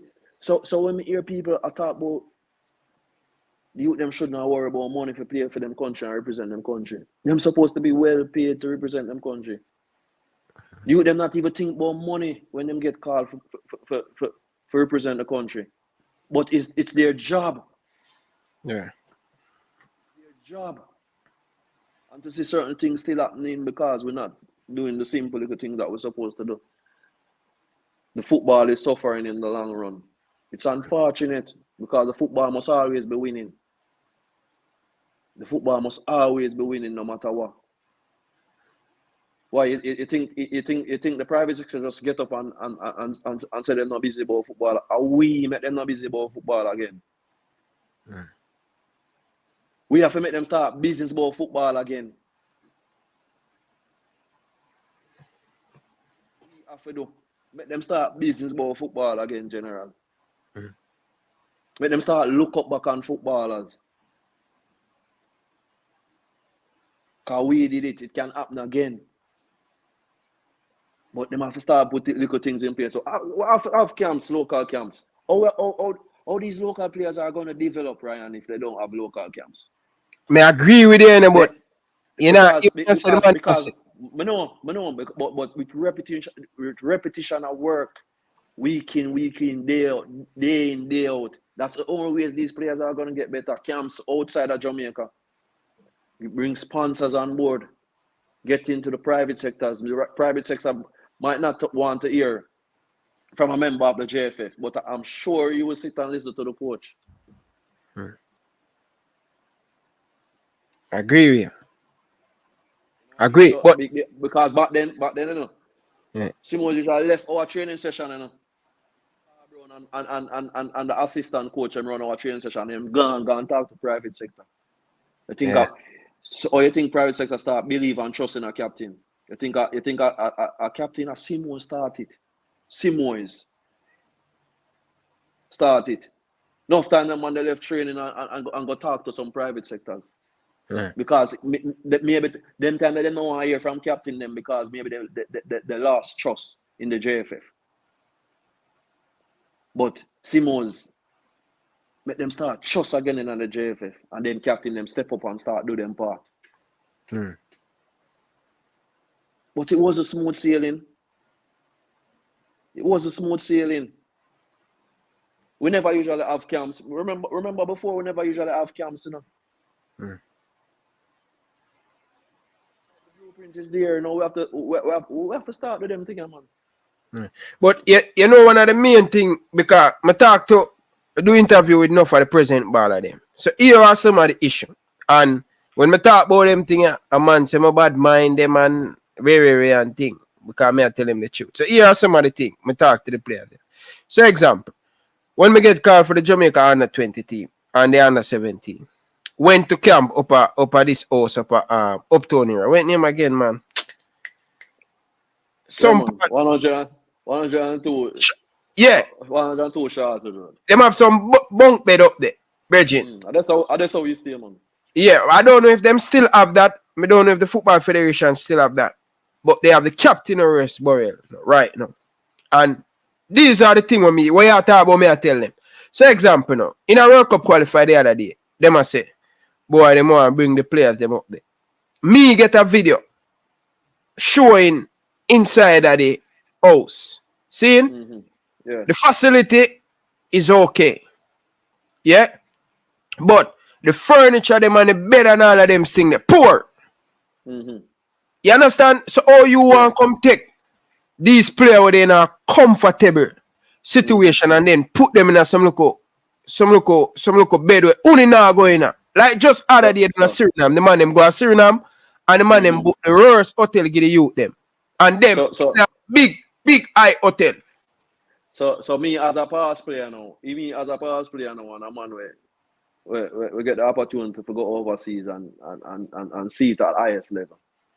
Or me if I disagree with you. I can't disagree with you. A reality. You say it perfectly. There's no way you can, if you don't want to carry them up there, so into what they want to go. Make it into what they want to go. They should go there and feel comfortable because you should create that environment in the first place. Furniture and everything. Everything. If a pool table for there, where them can play a pool, table tennis for there, where them can play a little table tennis, games room for there, and gym supposed to there, everything for up there, recovery room supposed to there. Maybe when they are building these things, they didn't build it and have discussions with people with football brain. No. Because if they are discussion with people with football brain, to do this, everyone at the national team should be staying up there. Whenever they have a game. So you tell the perfect place and the perfect venue. Someone say So I speak to people from a JF. I say, brother, he keep on tell me say nothing wrong with up there. He ask if me go up there or me stay from Canada. I say, brother, me get video of how the thing is. And me can't agree if we go make video and tell the player them say, oh, you only want too much. I say, go a courts and say, listen, go back to the 98 and say, okay, courts, we have Leon Bailey, we're going to make him do a few ads for you, and we have Ravel Morrison. What we all want? We don't want no money, but can you give us some first class appliance, bed, all of these things? The man them not think. And when they talk like these, a man say, yeah, eat them, and yeah, but my time forget say, yo, I eat pan the JFF. But it's the reality. We not improve. I don't really eat and I really help you want help and I give you Yeah. information and I give you ideas. Get the thing ideas up. together, you know what I mean? Get the thing up. Go to courts. Go to all of these big furniture place. If the player them say the furniture is not up to speed, Virgin are easy 1-2 that to go to a sponsor. Hey, Leon, do ads for us. Come shopping at such and such and rare. These are ideas where they might come give you things and. But you have to go to these places with a plan. You know what I mean? You have to go to these places with a plan and an idea, as they say. But it's the right way to go about it because as I said to you, the blueprint is there, and that was a part of the blueprint. I mean, time has evolved, time has changed. So these players are getting opportunities to go overseas now and see everything at first hand. So what? So why you want them to do that and then come back to this? Come on, bring up the standards. Bring up the standards. The standards should be up. If you want to create something, you have to put. If you do a business tomorrow, you don't have to. You don't have to. If you can't get investors, you don't have to make sacrifice. Yeah. If you can't make no sacrifice, not go then, man. If you can't find ways and means, we always I look on. As I say, we can't. No, we are there to solve problems. We may not be able to solve every problem straight away, but we can solve them one by one, for things to be better. The game can't play without the players. Make sacrifice and make the players them comfortable. Yeah, definitely. I know it's the same because we have experienced it and we have seen it change even through our times to better as well. You get me? I say, but it didn't start like that. Yeah. You get me? But they still have an opportunity because they are still there. Make that better. You know what I mean? To leave a legacy. To improve what they are in, that what they are involved in. And when you step away, you should always leave it in a better place. Or you must not believe in it worse than how you go there and see it. Or same as how you go there and see it. No, you must always add to it. Add to it. If you're not adding to it, you're taking away from the football. The football is not evolving. The football is not winning. The football will be suffering at the end of the day. So these little things play a massive part, you know. So TikTok, listen, TikTok. Brother, big up yourself, brother. Thanks for being here. Big up to all of the people in the comment section. TikTok, before the World Cup, they want to put the players them in the captain Harrisburg, and the players them say no. Yes, afterwards they put them in the first class hotel and all of these things. TikTok, you can't tell me that all the years we getting money from FIFA. FIFA money alone can run Jamaican football, the national team. If we get sponsored, it's all the way we spend the FIFA money. So I'm saying, it's no way we play football for so long and we don't have a quiet, nice house with the pools, with the all of these things. Football field. We're supposed to, we're in a football too long and the Jamaica don't have a house where. Not only that, you know, we have been a nation that qualified for the World Cup. World Cup, under 17, under 20. Yeah. with females. So we shouldn't be having this discussion. Yes, every national team have a home where they rest them head. Not probably for play a game, but have a home where you don't have to. Yo, may I tell you, Let them train and sleep comfortable. Ricardo, we're not supposed to pay so much money for hotel. We're supposed to build our hotel, build our player house. We're comfortable. We don't have to like spend this money. We're comfortable like the hotel, like the first class hotel. Yeah, you understand? I agree. So that's what I'm saying, Bridget. We hurry up and build a Captain Horace Burrell, and God know. Come on, brother. If you not build the thing, just build it for a long-term thing. And nobody come tell me, say, oh, this is not Bolton, this is not Philadelphia, this is not Liverpool. We're not try to be like Liverpool. We're not raise the standard a little bit. So the AFC hotel AFC hotel in Liverpool or Bolton or Jamaica, you know. So Bracco Village, or Jamaica, you know. Yeah.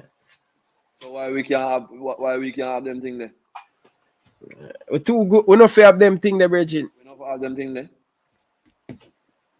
We can't have them thing there. We have them thing there. Bro, when we that Excel, bro, yeah. football is a lifestyle, but at the end of the day, guess what? It's to know in a Ryan. If you don't know, you don't know. So you will find a lot of people who don't know, not on the same part. Yeah. As we who know. You have to know that this is possible to know. These people who are saying that don't know. They don't have the experience to know. So you can't even blame them either. You have to just give them the wisdom and the knowledge. Yeah. Because they don't know. Because if me never get the experience to come experience it person, maybe we couldn't have this type of conversation with you either. Yeah. Maybe me would have depend on a level there too. Because I don't know. Yeah. You see me? So to know is to know, and we can do it. And the people and I am assuming that the people who are in charge know that it is possible. Right. But we have to make a little bit more sacrifice, and it won't overnight. But we have to make small steps to make these things start happening one by one. Players not supposed to be coming to Jamaica anymore and have to be thinking about anything else outside of football. From me a player, we can't come to Jamaica and just focus on football now. Imagine if we get them opportunity there. Always something building up. Always something building up, and we're here to play football. True, man. There's always something building up, and then everything come back on the players. So the players always have to be making sacrifice. Everybody can't make sacrifice.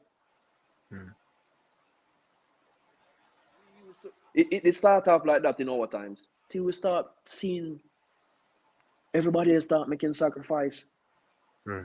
Even though more sacrifice could have been made. But it changed a little bit. Now I tell you, say it changed how it's supposed to change, you know. People start making a little bit more sacrifice. Players can't be the players alone always make sacrifice. And I talk about players this and players that and players this and players that. Come on. Hold yourself accountable to, man. Players can't be doing for them work, plus I focus on your work, and I focus on your work, and I focus on your work, or so. Yeah. Come on. We could have go on and on about this because Rudolph Austin, we want to big up Rudolph Austin to car. We never mention him name, and somebody has say, people, we are human. Oh, yeah. Rudolph Austin. Yeah. Do it. Yeah, for Leeds United, Captain Leeds United. So the man who beat me and say, Ryan, you forgot that one there. Yeah, man. Yeah. Rudolph Austin, my humblest apology. Man. Big up yourself, Austin, man. Not even only I saw him go Denmark, but do it too. Yeah. Definitely. Represent and do it. Yeah. But we can talk about that on and on. The JFF fix up and a little bit of changes have been making, but me now shout it out yet from YouTube channel. Me have to say more. Me like what me I see and me like what me I hear. Things I take them time. We have a new gen sec and them planning for sue, forget sue, because we have mash up them character and all of them stuff there. We'll get into that another day. But let's get back to football. Fuller 2000 at the 2000. You in at the 2000. Teddy in at the 2000. All of these players in at the 2000 went to England. What has changed? Make we don't have player going to England. What we really changed? Because once upon a time, you know, Teddy Lee from Tivoli Garden, Sheffield or Bolton or one of them places and thing, full of the same thing. What has changed that we have not having enough players from Jamaica going into England? Because of our ranks. You have to be rank within a Think certain. that alone? That's the pizza biggest- puzzle. That's the first step. Mm-hmm. Okay. If we're not rank within the level, it's gonna be difficult, and it's even harder now because of the Brexit. Yeah. You get me? So they are more focusing on homegrown players, especially at an earlier age. Yeah. At a tender age. So you have to be maybe 18 or over before you get a look in. But I personally think we have the talent. Mm-hmm. But as I say, we need to develop these talents. And once we get, when we develop these talents, we need to give them the opportunity to showcase their talent. Mm-hmm. And we can't only blame with this. We can't only point fingers at JFF. We have to point fingers as us as players also. Yeah, definitely. I like it honest on that. But we have to point fingers as us as players. How much players you can see maybe in Jamaica right now, Ryan, who are holding themselves accountable on and off the field. Because Ryan, the only way to be professional, be professional. It can't be no other way, my brother. Yeah. It can't be no other way. So you have to be holding yourself accountable for your own actions. Yeah. So it no matter if me I see it or you see it. It no matter if you see it or the next man around us see it. And the Almighty I see what me I do. Yeah. So if me not, all right, it's an ingredients, you know, becoming a professional, and it's an ingredients a thing in our end. And just football alone, you know. The ingredients a thing. I always tell people my reasoning behind this. I always tell people, say you can cook rice and peas. It's an ingredients a thing for cook rice and peas. And I think what Jamaica can look forward to on a Sunday. If the pea shot or the the coconut milk, it not got taste how it will taste. So becoming a professional is an ingredients a thing. And you have to have the whole of them ingredients, the general. In order to move on to the next level. You see me? And it starts from Yasso, within. It starts from within. You see me? We more time always look outside ourselves. And we always look for point fingers and always look to blame. Instead of pointing fingers here. I say, what me I do? What me I do? Am I doing enough? Am I doing enough to let Jamaicans look at local footballers again, as though they lose to look at footballers? When you have Gregory Messam and them people there, people look up to footballers. Outside of Jamaica, people look up to footballers in general. Everywhere in the world, you know. In Jamaica now, they look up to footballers.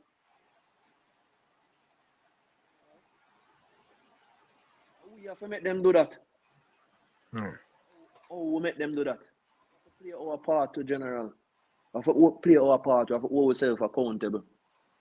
We have to start operate some different way. We have to start carry ourselves some different way.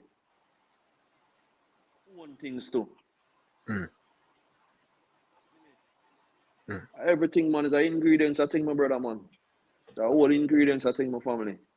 Yeah, definitely. You see me? But our talent though, our talent is unbelievable. And if we just fix the little principles them where the talent can just shine fluently. I will eat more have man because guess what? The thing I'll get back to a level where we're ranking at the level them we need for rank again. Yeah. And people are see what I do well on a consistent level. Sure. You see me? Yeah. Definitely. All right. So from 98 to 2012, you play for Bolton, right? 2011, you went to Preston Norton. You know, one of my team them. You know, you went on loan 4 appearance and stuff. You know how many appearances you have for Bolton? You have over 342. Is that correct? Or you don't remember? Yeah, man. We over 200. I know for sure. Yeah. No, In and around that. over In and around that era. over 200, bro. Yeah, man. In and around that era. Yeah, Man. yeah. My little stint at Preston was really good, and it was really to get match conditioning. After recovering from one of my knee injuries. Yeah. But it was really good. Few minutes down the road from us. You know what I mean? The experience was really good. They accepted me well. Still have fans down there as well. So even though the game was only 4, but we went there and executed. I bring you back to flashback memory. Remember the goal you scored on Bayern Munich in the yeah, man. We can't forget them goals, general. Yeah, man. Them goal always stay close to women. You know what I mean? And before me scored a goal or two, I wanted to say it's a minute before me they score for Bolton. You know what I mean? It's a minute before me they score a goal for Bolton. So that goal really set me back on path and on track again. You know what I mean? Yeah. Wow. So that goal and that experience will always be a part of me, man. Walking out in that stadium, which is it's an unbelievable stadium, with unbelievable atmospheres and against unbelievable players also. You know what I mean? And to go there and as a little town within England and get a draw away to Bayern Munich. It's an unbelievable achievement for Bolton, for myself and Bolton, you know? Yeah, definitely. Do you have a house in Bolton? No, I sold it when I was leaving in 2012. Okay. Yeah. I never know more about England right now. Yeah? No, sir. Yeah. I realize you love Jamaica and Virgin. Yeah, man, I'm there, man. Jamaica, we can't get Jamaica for nothing, man. Jamaica, everything to them, man. You know what I mean? Because without Jamaica, who would I be? You see me? Yeah, man. As season done, man, for the next plane. You see me? Yeah. On the first plane out, man. You see me? But they don't know. As me I say, England our second yard still, so quick for reach back at England and a time for reach back at England. You see me? But everything in stages, so we have to just deal with it as it comes. Definitely. But when you're playing for Bolton, you ever thinking about leaving Bolton? Bro, that don't really cross my mind when I play for Bolton still. I just know say I play ball. You see me? Yeah. But I know there are clubs who are interested and who are willing to sign and wanted to sign me. You know what I mean? But unfortunately, it wasn't meant to be. Yeah. You see me? And destiny is just destiny, you know what I mean? Because I play against some side and here, for example, on 3 occasions when I was supposed to leave Bolton, I pick up knee injuries. Yeah. But I don't really talk about them things there, you see me? Yeah. But no, because somebody asks, you cheat knee injury. Probably he's a footballer, tip on how to cheat knee injury, because it seems like you get a lot of knee injury. Yeah, man. As I said before, I come to England, I never know I could have injury. You know, I tell you, so the first time I pick up my knee injury, first knee injury, you know, against Barnsley, you know, away, you know. And a man give me a tackle, you know, man. I'm come off of the field and straight away, straight, you know, one hospital them carry me a Barnes, them not even carry me back a Bolton. You see me? Yeah. I come so, bam, and go see a specialist, and them say, and the brother say, well, you should be back in training, back in training by Monday. I say, yeah, it sound good. I'm come so bam, and then the coach and the physio say, I could get a second opinion, and they went to another specialist, and come so and check out everything, and I hear the man say, he's looking about earlier, so he'll be back is about 9 months. I say, what? How foolish him a chat, man. I work with the first brother. You see me? Because me don't want to hear that. Me don't want to hear that right now. You see me? But me I tell you, say, 7 months me out for man. Because I always recover quicker than normal. You see me? Yeah. I recover. So me have to fly out, go Colorado. That's what I do my operation. See him. No, if you remember when Kobe did get in a little trouble. And the same brother with the Kobe surgery still. Yeah. Him do my surgery still at Colorado. You see me? Yeah. So them flying me out to Colorado and get my surgery. But I want to tell you, say before that, the man them say, yo, years before this, if you get them type of injury, your career done, man. You see me? So when me recover from them injury, I forgive thanks said speed. You see me? And then get back playing and even get back playing to even better than which part I left off. You know what I mean? So I forgive thanks and and learn from it. And that's why I'm tell younger people, because before me come to England, I know nothing about Nutrition and them stuff. not nutrition and how important it is to take care of your body and how important it is at certain age you need to do strength work. You see me? Because when you get them chance to come overseas, you know, the loads on the body now become different. Me I tell you, me if I tell you about it. The load of the body I take on, and the little pace them where they are Jamaica again, or the little things them where you have to do at Jamaica now. No. Every day the body I go through this load there. And every day, every weekend the body I go through this load there at 100 miles per hour. So if you don't prepare for it, Ryan, you go break down. You see me? So it fall back to what we are talking about earlier. I said proper preparation prevent poor performances, and we have to start prepare the youth them from 12 and 13. You see me? Where them I use them body weight and do strength and condition work. You see me? Because that them I do over here, that them I do internationally. You see me? We're not gonna tell them for going on a Gym and hurt himself. No. Body At 12, them cannot use them body weight, them cannot do burpees, them cannot do sit-ups, them cannot do push-ups, them little thing there. You see me? Because I know how important the core is and how important the back is. Back is. You see me? For prevent certain injuries and for take off certain nigglings off of you. You see me? So the whole thing of preparation, man. So when you see them have them little youth in the academy, I prepare them. At that stage them I prepare them for. You see me? Them things that them I prepare them for. I never know nothing about them things that I left Jamaica, so my body just come and broke down up here. So. You see me?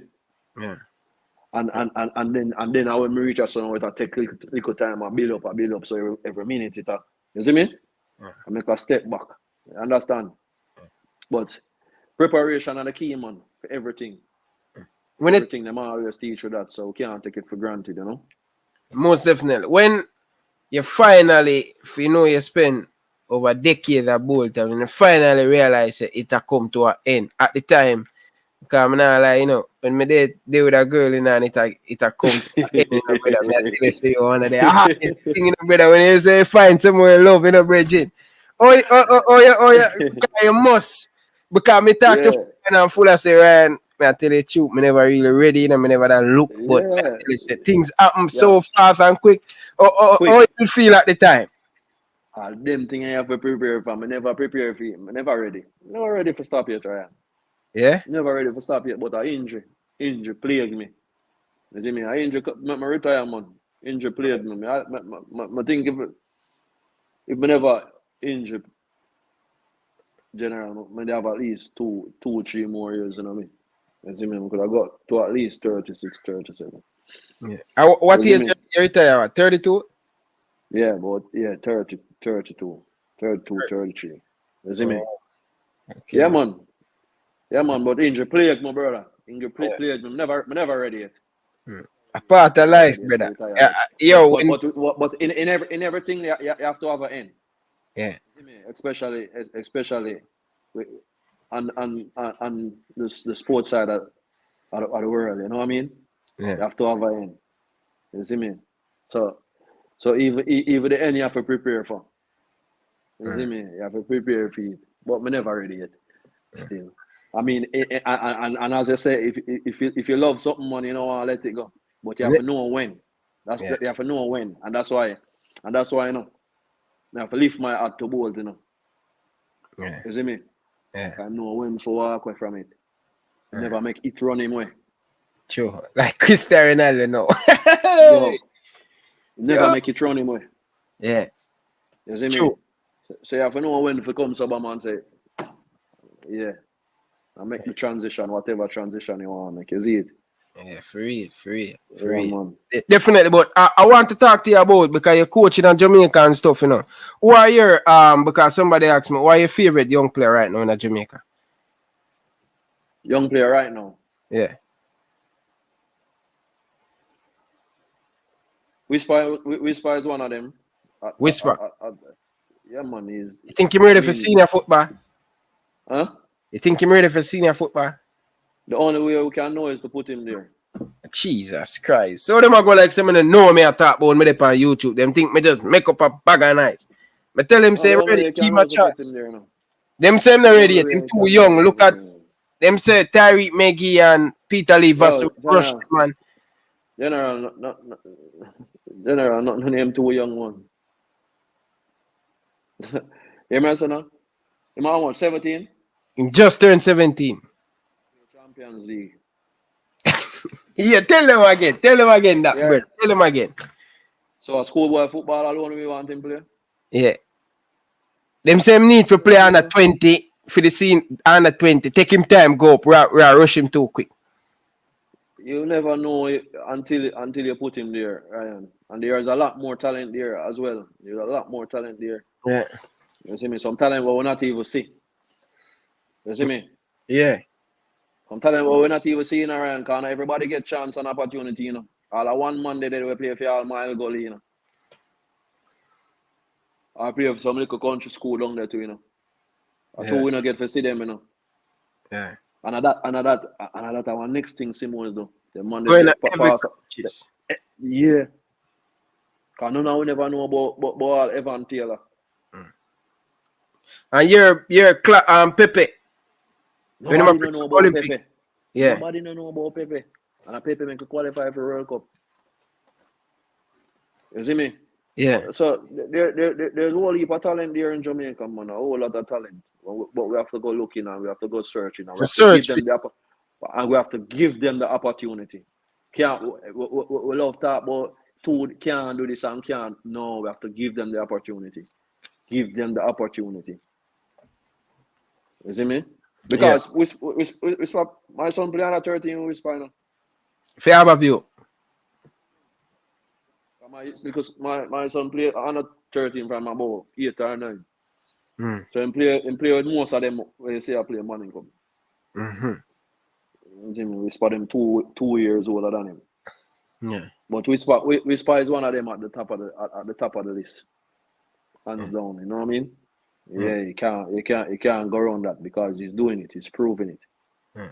Over 20 at goal already. 18 assists. Yeah. I mean, I'm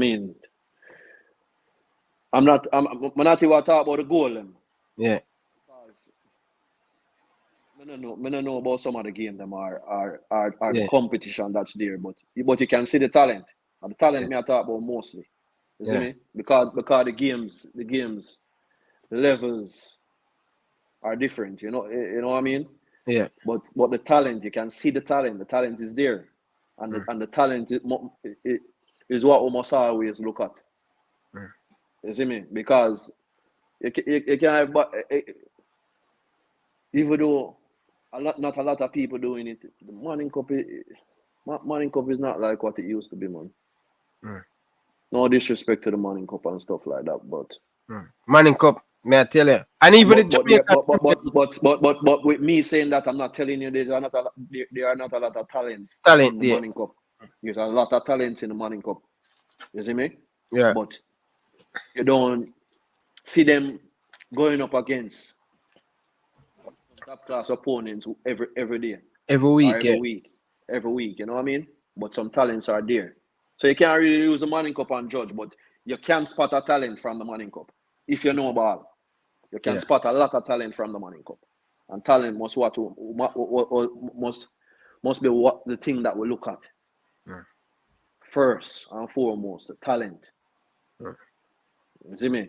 Just like how somebody, just like how Michael Steve Francis could have said, you must like you have little talent in him. Crime go Wilmers for track and field. You're supposed to can spot the talent. You see me? Can get the talent, and you're supposed to can fix the talent.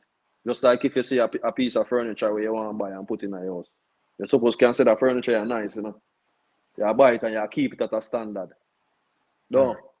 True. Yeah, man, I said go. Definitely. So, JPL now, can I run through the stuff them now? Can I talk to you about you? JPL now, standard, because I tell you the truth, as a youth from Rima, watching on it, Harborview. I never like Harborview, bro. Like, yo, man, them that. Jeremy and you, Jesus. Yo, tell you about him. Kirk Porter can tell you about Harborview, Waterhouse, you know. So, when we really look on the JPL still and thing, and may I tell people that the talent where you usually come to, like when I look at Arnett Garden, you have Chinsu, you have Pele Wilson, you have Kunte, you have Rami, Poole, you go out down at Boystone, you have O'Neal Bigger Thompson, you have George Vernal, you have Michael Camber, you have a lot of them. When you go at Tivoli, you have Steve Green, you have Roland Dean, you have Nafian Boy. You see me I say Teddy Johnson, Ricardo Fuller, when they leave Christopher Nichols, so when they leave Harborview, you have Jermaine Taylor, you have Bibi, you have Scarlett, you know what I mean? Fabian Taylor usually play for I think Fabian Taylor usually play for JC, and then you have this boy where usually play for Bridgeport, one striker, what's his name? Him play with Big Atta, Petra King. Yeah. All right. I think so, no Bridgeport, Fabian Taylor paper. I think so. I'm not sure which high school in play for, but them man they go foreign go do it, you know. Yeah. You see me? Yeah. And then when you say boom, you go over up Waterhouse, you have Joe McGardner, you have Irving English, you have Spoon, you have McCallum, all of them. So and when you go at Moby, when you go at Seba at the time, you have Seba, you have all of these players, you have Wadada, Tuffy Anderson, like I now see when I watch the JPL, because I cover the JPL, you know, I now see the team of a whole heap of can count on 5-6 players where I go bring out the people there. I don't really see it. What we now get them talent, they're like, yo, like, I watch it Premier League 2008, 2009 when Waterhouse are run down Harborview are lead by 15 points and the man them come back and close the gap. And next thing to, when you look at Arnett, you have Puma sponsor them. When you look at Tivoli, you have Nike sponsor them. When you look at Boystone, you have Real Navy, you have Water sponsor them. When you look at Harborview, you have the Adidas and Gatorade. You know what I mean? When you go back at Waterhouse now, you have Tankwell, you have Joma, usually sponsor Waterhouse. Like, we are get some of them biggest corporate company for these Tivoli and Boystone, Harborview. What happened? Why we not get some of these big company in the Premier League back again and the player? You know, give me a perspective as a former player. Well, I can't speak as a player because I don't watch I don't get to see much of the Premier League. You know what I mean? But based off of experience and things still, I think for a long while now, last season, maybe the most talk about Premier League season. Yeah. For a long while. You would have said so? Definitely finance and play on the surface. You see, put them on the surface. Them some good ball play last year. I can't go around the youth. Yeah. And you know, a lot of people may not look into it, but that was down to maybe the schoolboy football wasn't around because they are not allowed to play the schoolboy football and the Premier League at the same time. Where back in our time, we play both. Yeah. We left schoolboy football and I go play Premier League. Yeah. You see me? So yeah. you know, see the school youth them, the quality school youth them. The Premier League until the back end of the season. Yeah. You know, I see them from the start of the season where them can settle in the league and you can get that level of competitiveness. Yeah. The last time around was the most competitive season. If you really look upon it still, you see me? Yeah. Last year. To me, yeah. To me. It was really competitive. And I think it's because it's because they never have no schoolboy football. So that the schoolboy them look forward to. So that them they involved from the start. You see me? So them get for second in the competition. Get me? I say I don't know that them bring up a rule where you say you can't play both leagues. Yeah. I don't know if it's the amount of games are the reason for that, but I think that umpire it a little bit. Yeah, it hamper the growth height and hamper also the growth of the kids also because the good ones them don't get to be competitive every week. You see me? So with them being competitive every week, it also raise their game. Raise the standard of the game. And raise the standard of the football match where you watch. Yeah. You see me? Because you have the better players from the Manning Cup and from the Dakar Cup representing each team. Yeah. That's just my opinion, though. Yeah, may I agree with you on that. I think going forward, though, I think if you play 2 Manning Cup and you're good, you know, you have some late bloomers. So you want to leave the late bloomer them to play. You understand? But if you're good enough, I think them should come and play the Premier League. But I'm telling you, bro, like we as Jamaican have to get together and sit around a table because it's hard. Because you have a thing. I can't tell you because I have past students, brother. And them past students put a whole heap of money in the football. So when you go tell one of JC or Excelsior best player, say, yo, don't play for school, come play Premier League. It's another, yo, we need because not alive. To me, you know, disappointing this is them when he's going to play about schoolboy football. No, he might wait for them documents for go over, for go to Belgium, though. Him winning.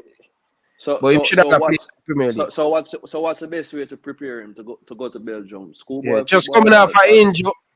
Or the Premier League? Premier League, man. Premier League, him should have done Mount Pleasant, said I play some ball. Okay. My point exactly. So it's that kind of little bit that kind of disappointing still, you see me? It's kind of disappointing. Yeah, man, play under 20 up there so the other day and then for come back. May I say to me, say, yo, why am I playing under 20? I play with the senior team. Yeah, so me say, why am I playing another year in the thing? But as I say, we need to sit around the table. But schoolboy football is everything for them youth, Ryan. To them, it's bigger than Premier League for them. You see me? Yeah. In our days, it was like that. We were a Premier League where you want to deal with, a big man football where you want to deal with. Yeah. That's how we stay. That's how we did stay, but as some did stay to me now, like when Price I say, yo, come, you're too good enough to play Manning Cup. You played 2 seasons already. Come play Premier League as a young goalkeeper. And I say, Duppy man, I go like say, him want to run the clock till him a 40, him still a play. Him no want to give you a chance, so me a play Manning Cup. Remember, I could play Manning Cup again, you know. Yeah. I could play Manning Cup again. All right, I play Manning Cup. After I win Manning Cup, you know, I think on 95, we lose to play them in the finals. Them time I have the gang of 5. Gang of 5. Yeah. We could play Manning Cup again, but a big man football I want to play, man. Yeah. A big man football we want to play. But as me I say, you can't even knock them neither because them give them a sense a sense of where make them say, yo, we make them feel like say, yo, this bigger than school, but Premier League. You understand what I say? More crowd and things still. More crowd and yeah. you know, So the youth them, so the youth them are driven by that. You see me? You know, Jamaican love them type of thing. There, you see me? Just man, we love to entertain. We love to entertain. You know what I mean? So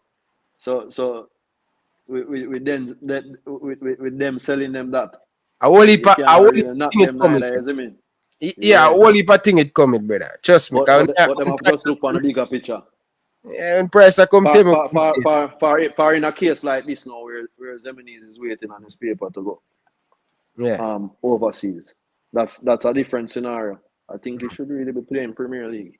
Yeah. You see me? Because I'm sure and guarantee, even at Premier League level, even if you leave at Premier League level, when you leave Premier League level and go overseas, bro, it's a whole nother ball game. It's a whole nother catch up. So you can imagine if playing schoolboy football. You understand?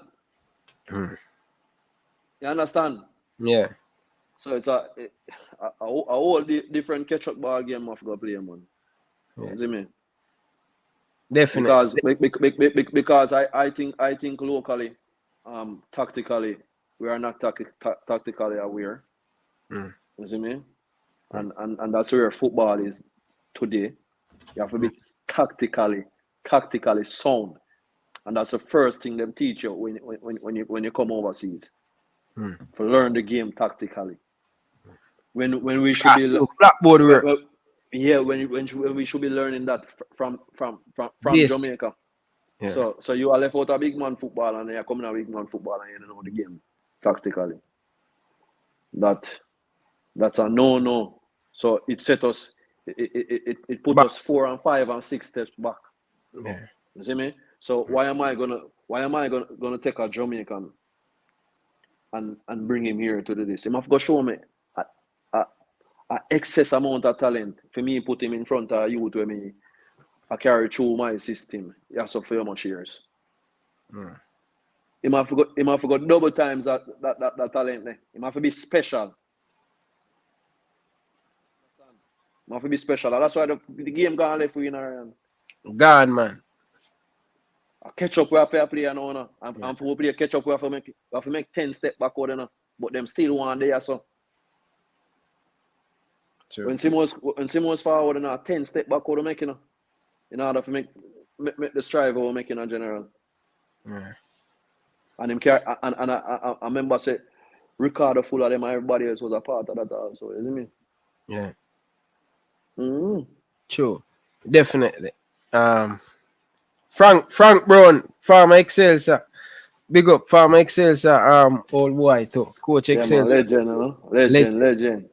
Legend. But yeah, so want to finish off now, cause I don't know how your time stay now. Want to finish off. Yeah, man. Them time there. 97. So, bro, you have over 100 hard cap for Jamaica and 9 goal. Right? Like 100 and level cap. A whole heap of cap that in a brother. May I look for your stats right now. I don't know if it incorrect or correct, but you know, I think 112. I'm not sure. I think 112 though. Yeah, that means it's right then. It has a 100. It has a 111, 9 goal and stuff. Yeah. But you guys have some great team, different from 98 now. You guys have some great team, Why never get a next World Cup, Reggie? Why? General, you see after 98, you could have never tell me so I'm gonna play at least 2 more World Cup. Yeah? But bro, as me I say, even when Simons came in his second stint, yeah, I think he should have been given more time. Yeah. Reason being, since he qualified for World Cup, a whole heap of things over for doing now though. Yeah. And him come Obama and come back. Make a return back to the island. But we put pressure on him straight away when we need to make two right now we need to make 10 step back. Them time that we need to make 2 and 3 and 4 step back. And just tell him, say, yo, listen, we are bringing you for the World Cup after this one. It's if you qualify for this World Cup, it's bonus. Because when Simmons come back, come find some talent in a youth. Because when Evan Taylor them a come through, when them just a come through, them never man, you know. You see me? Yeah. So with him returning back to the island, them put pressure upon him straight away. So guess what? Guess what them have to do? Right away, if he not qualify, are the fans them that. I beat him down straight away. In him back because of this them are the year with the next World Cup them are the year. And from there until then, bro, from there until then, it's we has always been driven by result only. And it wasn't like that when we qualified for World Cup. They want at the big food they want in a brother, the grab and go. Yeah. So we stop doing the little necessary things that we need to do. Patient. And we never that add to the program. We never that add to the program, so we have the similar problems over and over. Yeah. Definitely. I can imagine. So it was always difficult for we come and produce for really produce, bro. Yeah.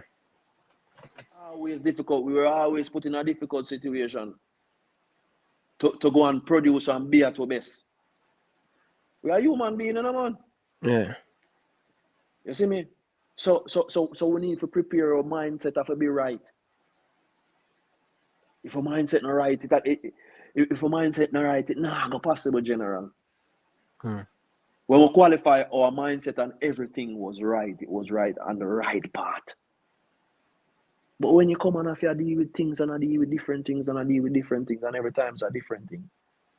It's difficult for you to only focus on football. It's difficult and hard for you to only focus on football.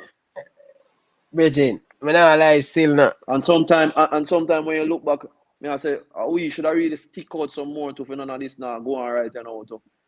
Yeah, some of them things will come, it's still a go on. Still a go on, brother. Yeah. And if we don't fix them, now, our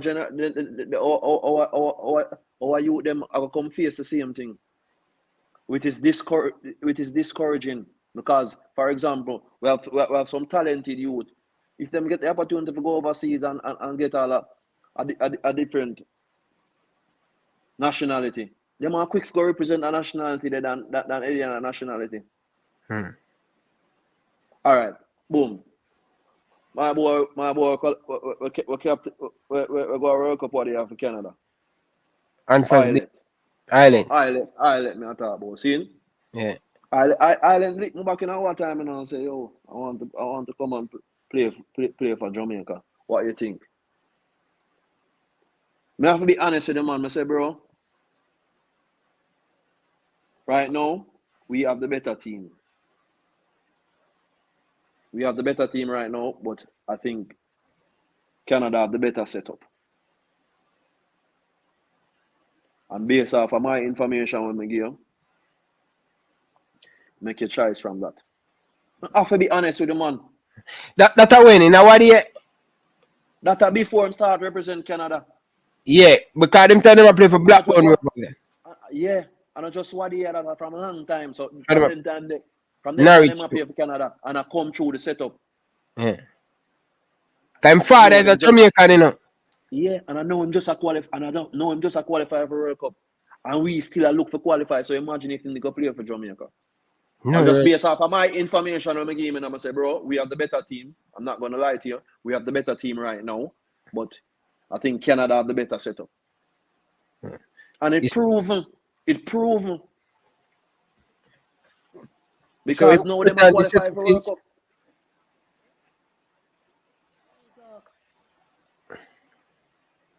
They might qualify for World Cup and they might produce the type of player them where they might produce now because of the setup where they have. Because of the time where them come some and draw back and look back in themselves and see what them need to do and start do what them need to do. I could have never give him a better advice. See me today, I must say, yo, thank you, man.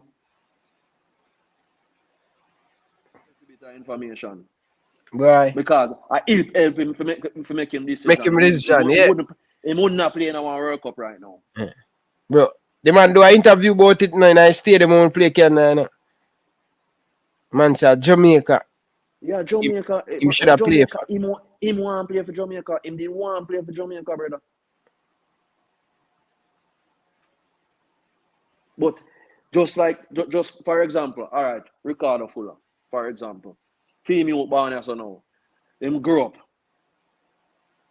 as a parent now. For example, you think a Jamaica the first option would have want to give them? You're crazy. But if him get the opportunity to represent somewhere else, God forbid. You see me? Because we don't have the right setup. Setup. Brother. The only thing that would have make up their mind, brother. And we have to support them as parents.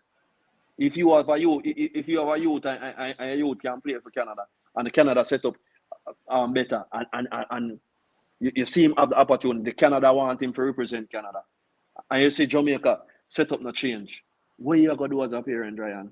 Canada every day.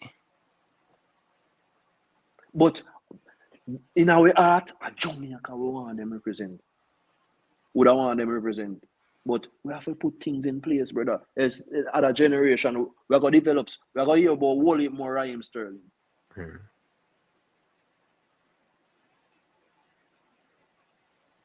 Through Jamaica, and them represent other nation.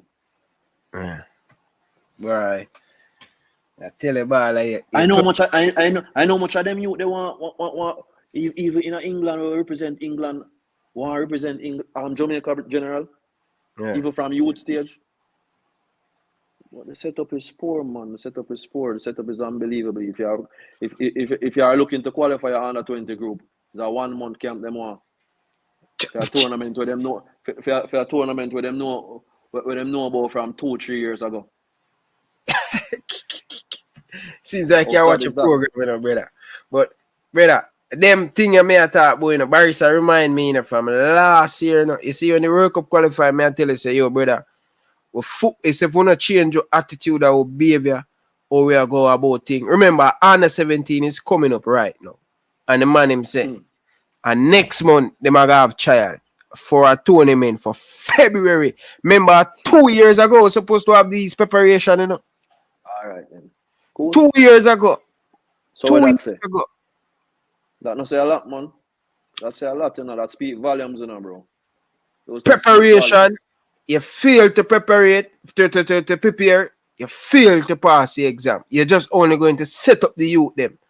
And this thing, and that's why I'm not stop talk, brother. Say, we cannot qualify, but we are going a 3 month or 2 month. But we are 2 month, 1 month. That cannot work. These team are preparation for 4 years. When we look on the USA under 17 team, you think me and them both them down a school or them down a college team? Oh.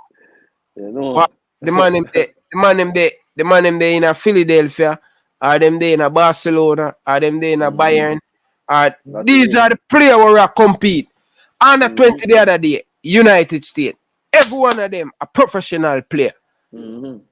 Millions going forward, no player should play under 20 unless he's a professional. That give us a X factor to understand the game. I know so our system different from United States and all of these players, but I tell you say these man from the football federation has failed in the nation. I mean now stop beat it down upon them. Players to take some part for it, but when you know advance 3 months, 4 months, a year, 2 years, so the under 17 is coming up. You see what me do the under 17 girls, them embarrassment, 16, and them more than 13 where I get. May I tell you say, God go to under 17. And not only that, you know, but we see how great our girls them are do. So not sure we know as an organization say, yo, we need to spend some time and develop some more younger girls, you know.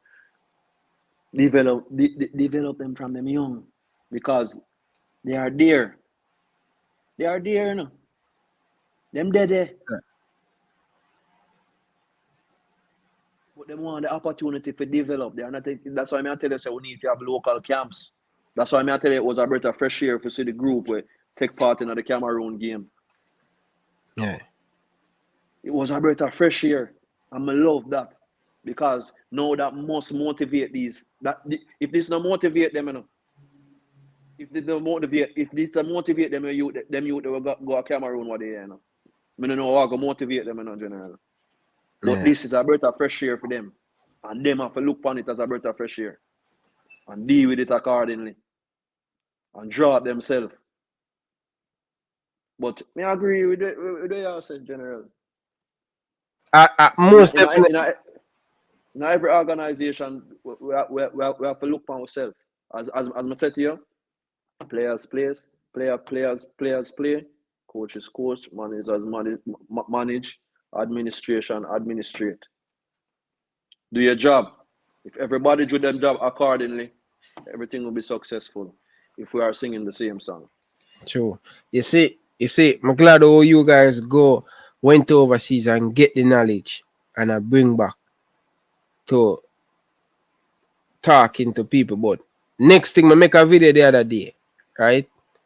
And I make the video and say, why is it no national player really get the opportunity who have the qualification? We're doing very well. You have so many past players doing so well in the United States, in England, in Canada. Yeah. Brother, if we go on a Jamaican coach in Canada, everywhere we go. So I'm saying, when we look at Beralta, he usually play for the United States. When you look at them coaching staff, most of them usually play. Why is it our better past player them get the experience of the education at the highest level, even in a leadership in the football federation where you guys get the burn and you know what it mean? Like Samuel Eto'o said, I know what it feel like to put on that Cameroon jersey. I know the difficulty and all of these things will go through. I can make a change. And look at Cameroon now. Because they don't have proper things in place. So even if somebody get the chance, Ryan, if somebody get the chance, yeah, and then put them in, yeah, and for example, them appoint me and Freddie Butler to do the under 20. Boom. On the weekends alone, we could have camp on. And we have to beg and ball for camp. And see if you count the amount of days and we had together, Barris can tell you, because we invite Barris and a whole heap of other people to come and talk to the youth them and take part in a training session and them things. So them man can tell you what go on. Them man can give the insight from what really go on. So boom. So on weekends alone we have them youth there. And so if you count them days, those days are add up to like maybe a month to prepare for one. Just like we are talking about. You see me? And I say if we not qualify, we are dismissed of that job. We just push one side. So just like the senior team, they are only driven by results. And if you go and you look at it, and you look at the other coaches who come through, the same thing happen. Even the younger coaches, even the one them where they are Jamaica who don't get the opportunity like we to come overseas to get the experience. Them are gonna just push them one side. So their part to grow will be limited. Their part to learn will be limited. You see me? And guess what? More time as me I say, you're supposed to can see a coach and you're supposed to can see a coach and know what he's capable of doing. And you must go inside and see what coaches are doing. You see me? If you spot a coach from Jamaica who you say love the game and want to give to the game, you are in a position to send him overseas, man. Send him overseas. Send him going on one little Arsenal. You know what that do for him, you know? Make connection. Send him go on Arsenal for a week.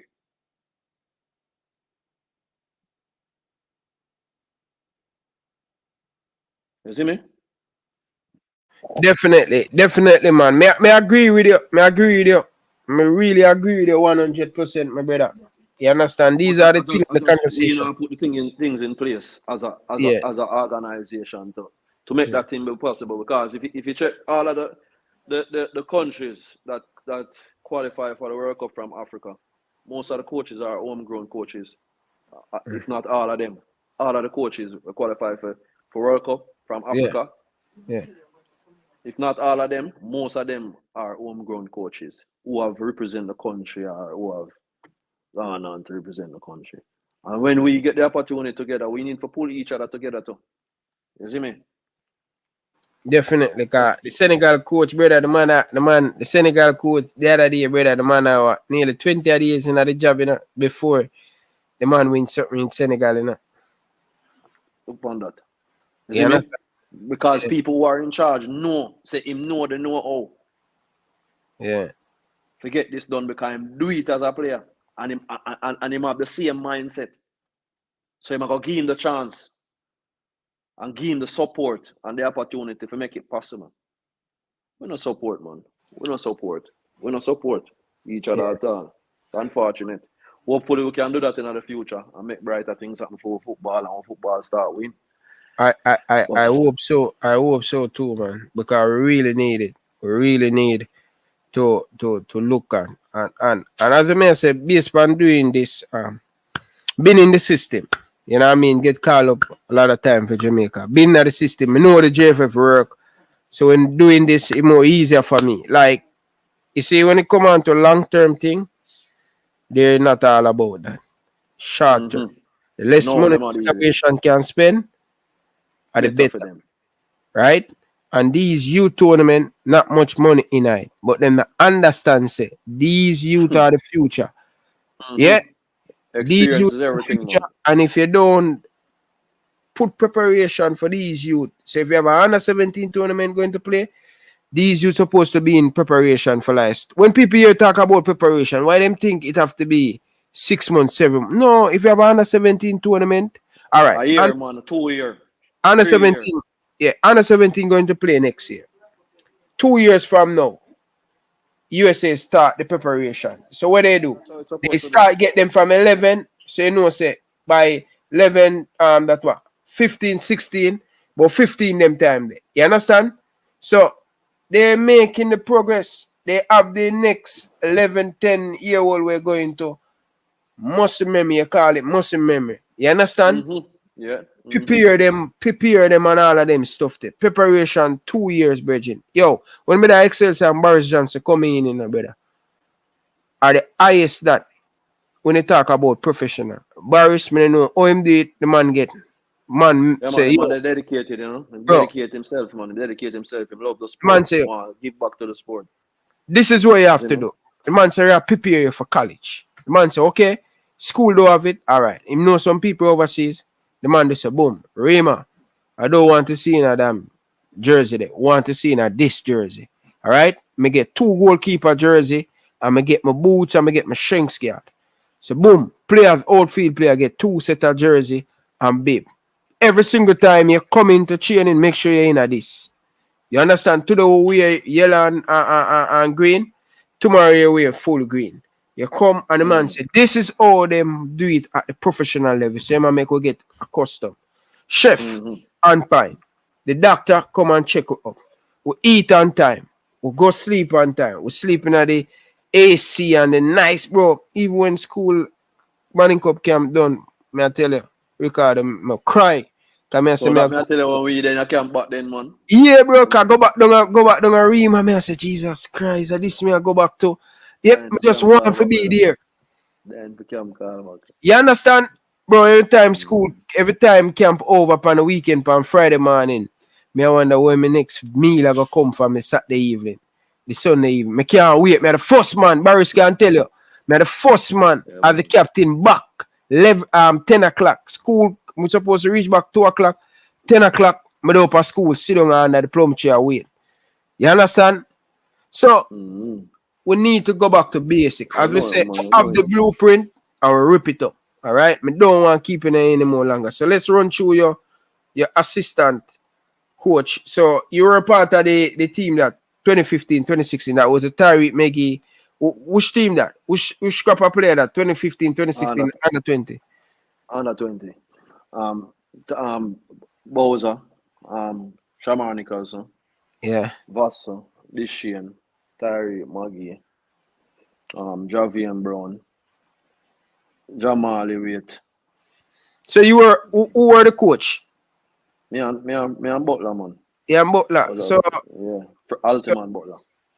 Okay. Altiman Butler. I was with that group. Topi did it too? No, Topi wasn't there. Alex Marshall and Are the other year that? Yeah. Are the other year that? So when they didn't qualify and stuff, right? When they didn't qualify. That's a very good team. We missed out on 1 point. Yeah, man, it's a very good team, and we lose. We lost this year through injury, and he was one of the go-to players. Go-to person, yeah. Yeah. And we were unfortunate. We were unfortunate not to qualify because we gave out 2 soft penalties. But it was learning for us, and it was learning for those players also, in order to be a better version of themselves the next time out. You know what I mean? So yeah. it was a great experience, man. Great group of players to work with. They listen, they take on the information, they work diligently in order to achieve. But unfortunately, it wasn't meant to be. Yeah, definitely. I know that Christian Pulisic, we can go on and on. Some of the name that play with Shaman Nichols to them. In that Christian Pulisic, you have one name. You have a few other them where they on the USA senior team now, brother. I may tell you more than 5 of them that play against you guys in that same under 20 qualify. Some of the United States player them in the senior team. So if you look at our team now, Tariq Meggy make it into the senior team. Shaman Nichols is doing great things. How special Shaman Nichols is when you coach him at that time. You see what I'm doing right now. You see nothing in him from longer time. Yeah, man. Very determined, hungry. You know what I mean? Want to make an impact. I mean, straight away we could know that he was one for the future. You know what I mean? We could put him even in a number 10 position. You know what I mean? He would have done what they are create and try to carry out our information or want to carry out upon the field. You know what I mean? But more than anything else, he was determined and he was hungry in order to give everything and in order to be a better version of himself. You know what I mean? Yeah. So you could have seen that from day one. Definitely. So 2015, 2018, our view head coach. You sum it up. Don't want to have your tool no more long, my brother. Trust me. Sum it up. Yeah, man, back to your home. Another great experience. Trust me. We work with some nice group of you to create a very good environment. Myself and Fabian Taylor and Bigger as well, O'Neill Smith. Yeah. We created a very good environment in terms of teaching them how to be preparing them for the next level. You know what I mean? First, what we did is to create an environment that was competitive. So, if you miss a training session, you would be involved on a Sunday. You know what I mean? No matter who you be. One training session, you would be involved on the Sunday. And I can tell you, I was the one who went down to Montego Bay for Vassal and Dishian. And one day, because we get day off, so we'll allow them to, and them stay with me. I make them stay with me. You see me? So I remember one day they went down and came back up and they missed training. So I closed the gate and said they're not training. You know what I mean? I'm gonna say they won't be involved. They won't be involved on Sunday either. You know what I mean? And when the players see me do that, them time them start take me serious in terms of how more operate, because by there and then, I'm letting the people know that if them come training, them are gonna be involved. Hmm. No matter who you be, and no matter how great you are, if you know they are training, who they are training or who go out there and do what they're supposed to do, them are gonna be involved. You know what I mean? And this so the thing get competitive and them and no man no miss training again, man. No man no miss training again, and we usually have them come in from on. We have a 4:30 training, so you come in from 4 o'clock. And if you reach 4:01, you get a fine. If you reach after 4:30, you won't be allowed to train. So if you reach 4:31, we're not gonna allow you to train. You see me? Yeah. And if you reach 4:01, you're gonna get fined. You see me? So we created a very good environment. We created a very competitive environment. I think we should have gone on further that year. The year that we lose at the semi-final to Waterhouse. And I think we lost that game because of poor refereeing. Even though we get chances that we should have taken on that day, but we lost that game because of poor refereeing. But we played some really good football during our spell at Harbourview. We played some good football in some good moments.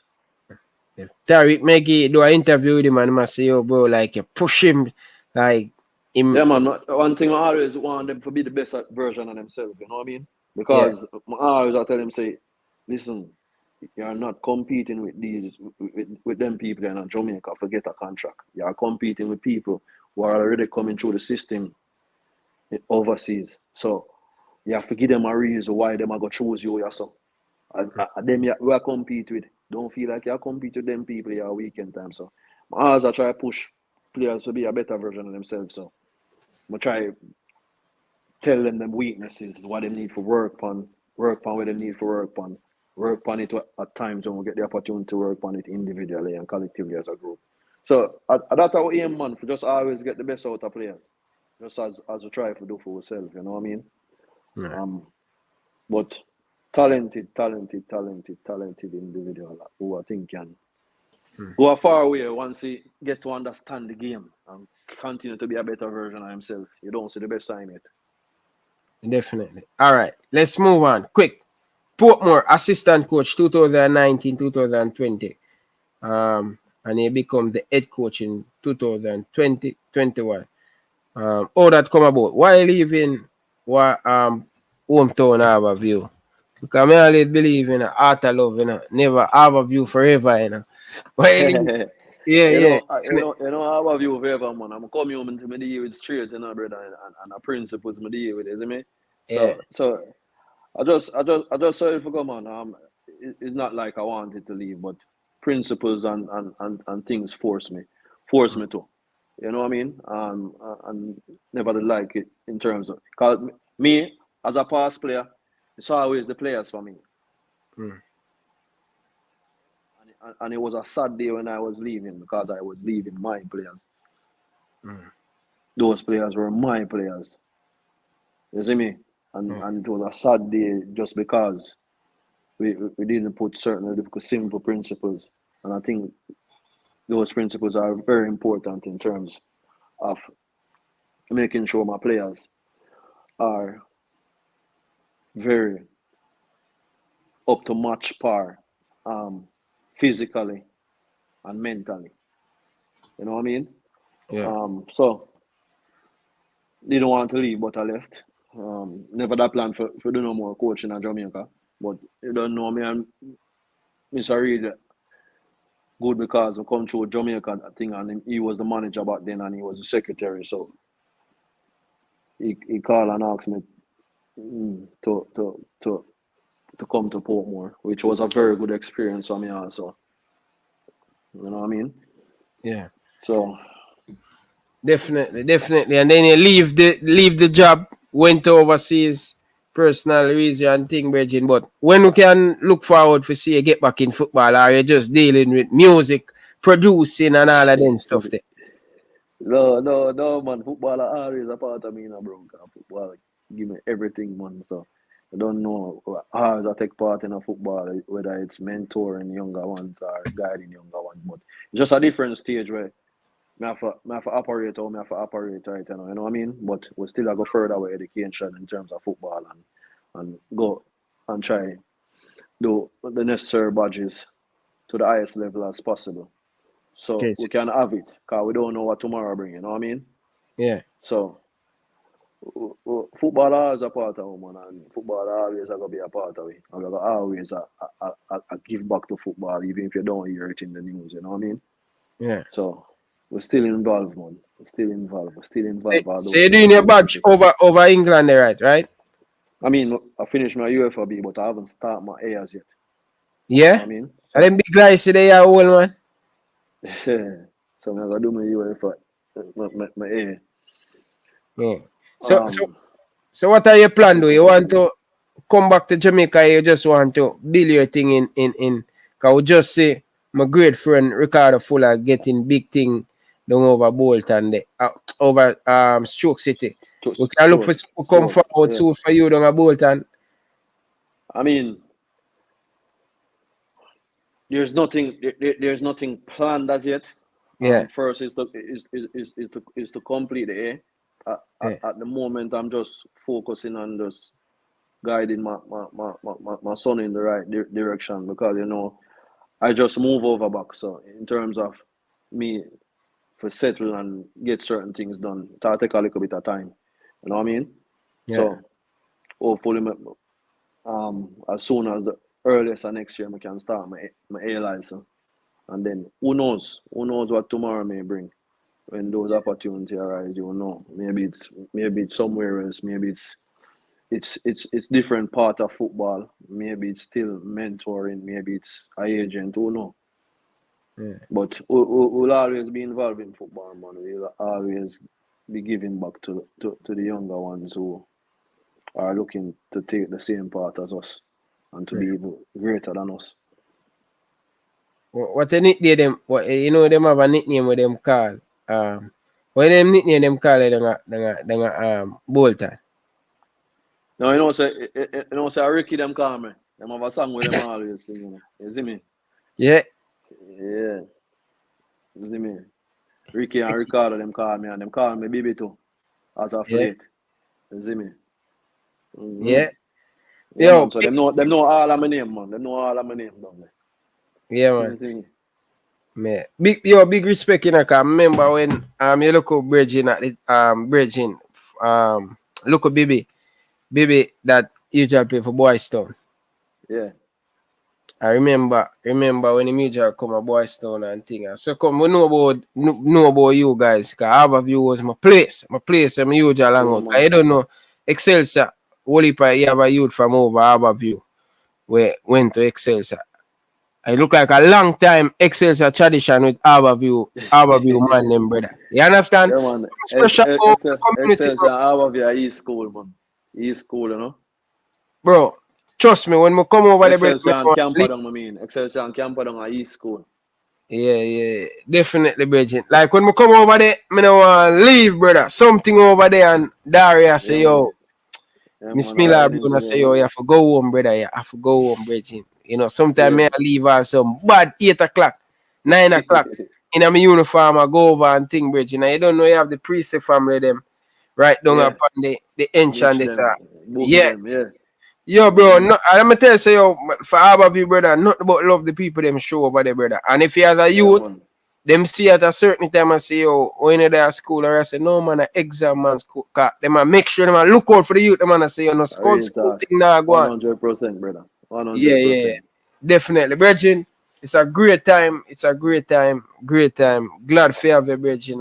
Yeah, man. It's a joy for share the platform, brother, and discuss football and discuss the experience, you know what I mean? Yeah, man, it's always a joy, my brother. Give thanks to you and the audience, you know? Definitely. But you're still in production though, in the music thing. No, say not really like that. My brother them in the music, so you don't know whether they with them or support them and they with it also. Both them in the music, so we did with them and a support and with them amongst it, man. You don't know. Music and football our life, so. You know Parring on, brother. Hey, one time I wish Reggae Boyz me at time. I think me I listen one long time. No, I think every in English man I listen to. And the man I say, yo, I listen to them entertainer that go on, you know. No, them not for play with the ball of them with them girl. You know. All they hear them a go on, them have this one bag of money and hey, thinking easy. But anyway, brother, big up yourself, brother.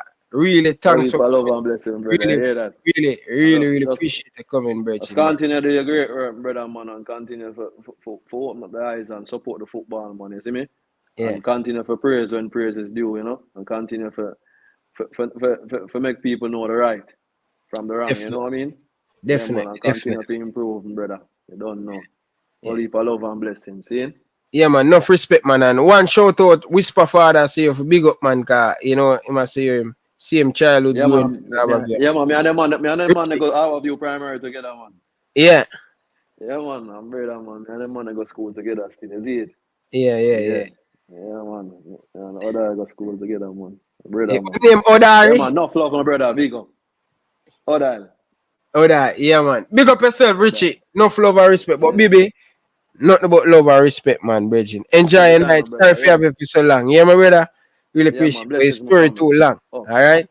Ricardo, my general. Enough respect in a Bridging. Nothing but love and respect, bro. Yeah, enough time me I watching Ricardo say, yo, bro. But I mix politics with sports, brother. And he may tell you, brother. So, always, when I go out that way, I always draft me up and say, yo, brother, stay in your lane, brother. You know what I mean? Yeah, man. That's right, man. I'm all ready, man. Yeah, man. You always call me and say, yo, brother, leave me. If you leave that out of the football, just start the football.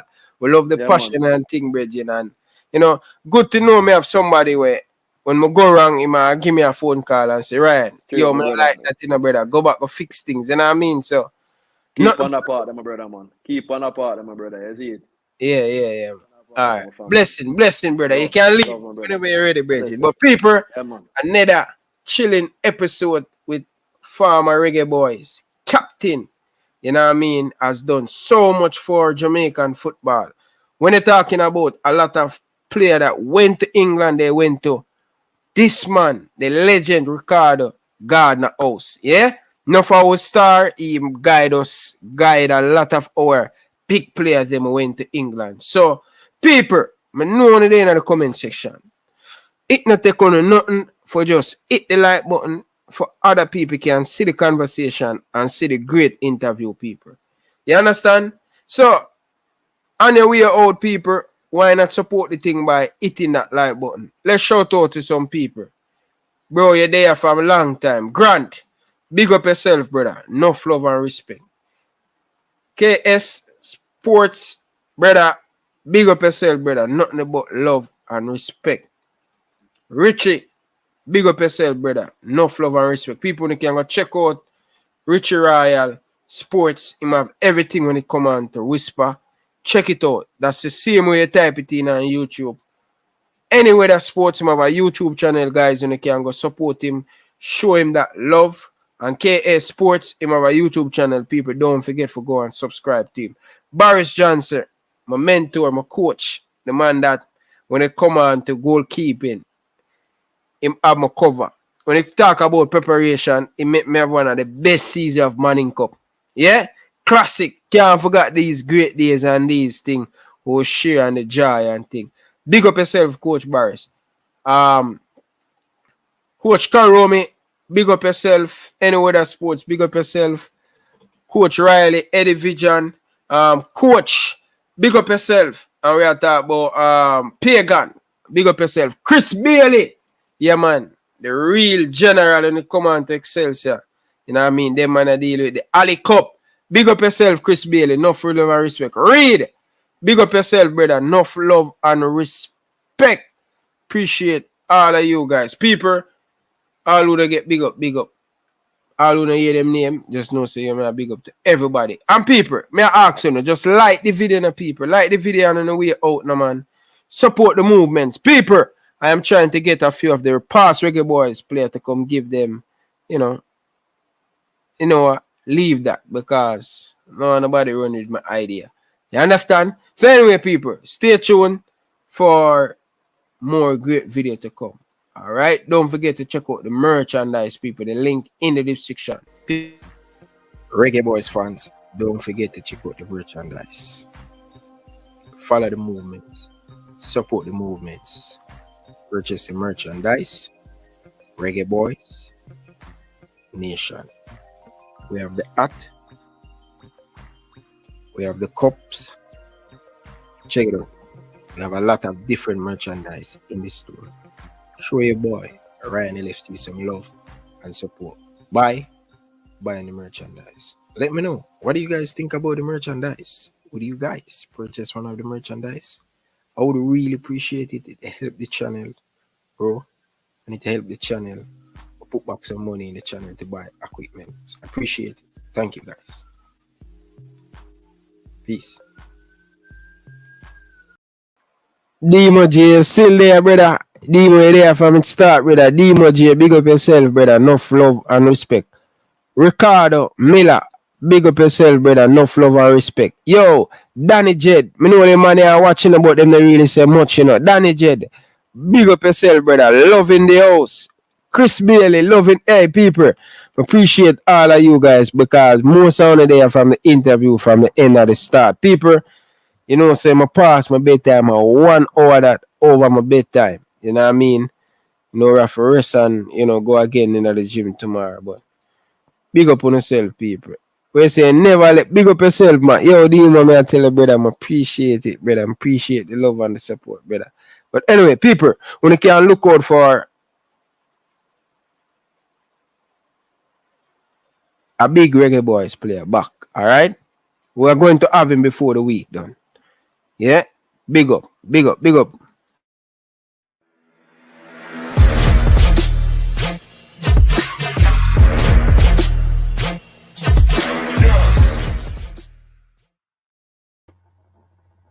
Hi, my name is Tiffany Cameron, Reggae Girls top striker, and you are watching Ryan LFC YouTube channel. Don't forget to like, share, and subscribe.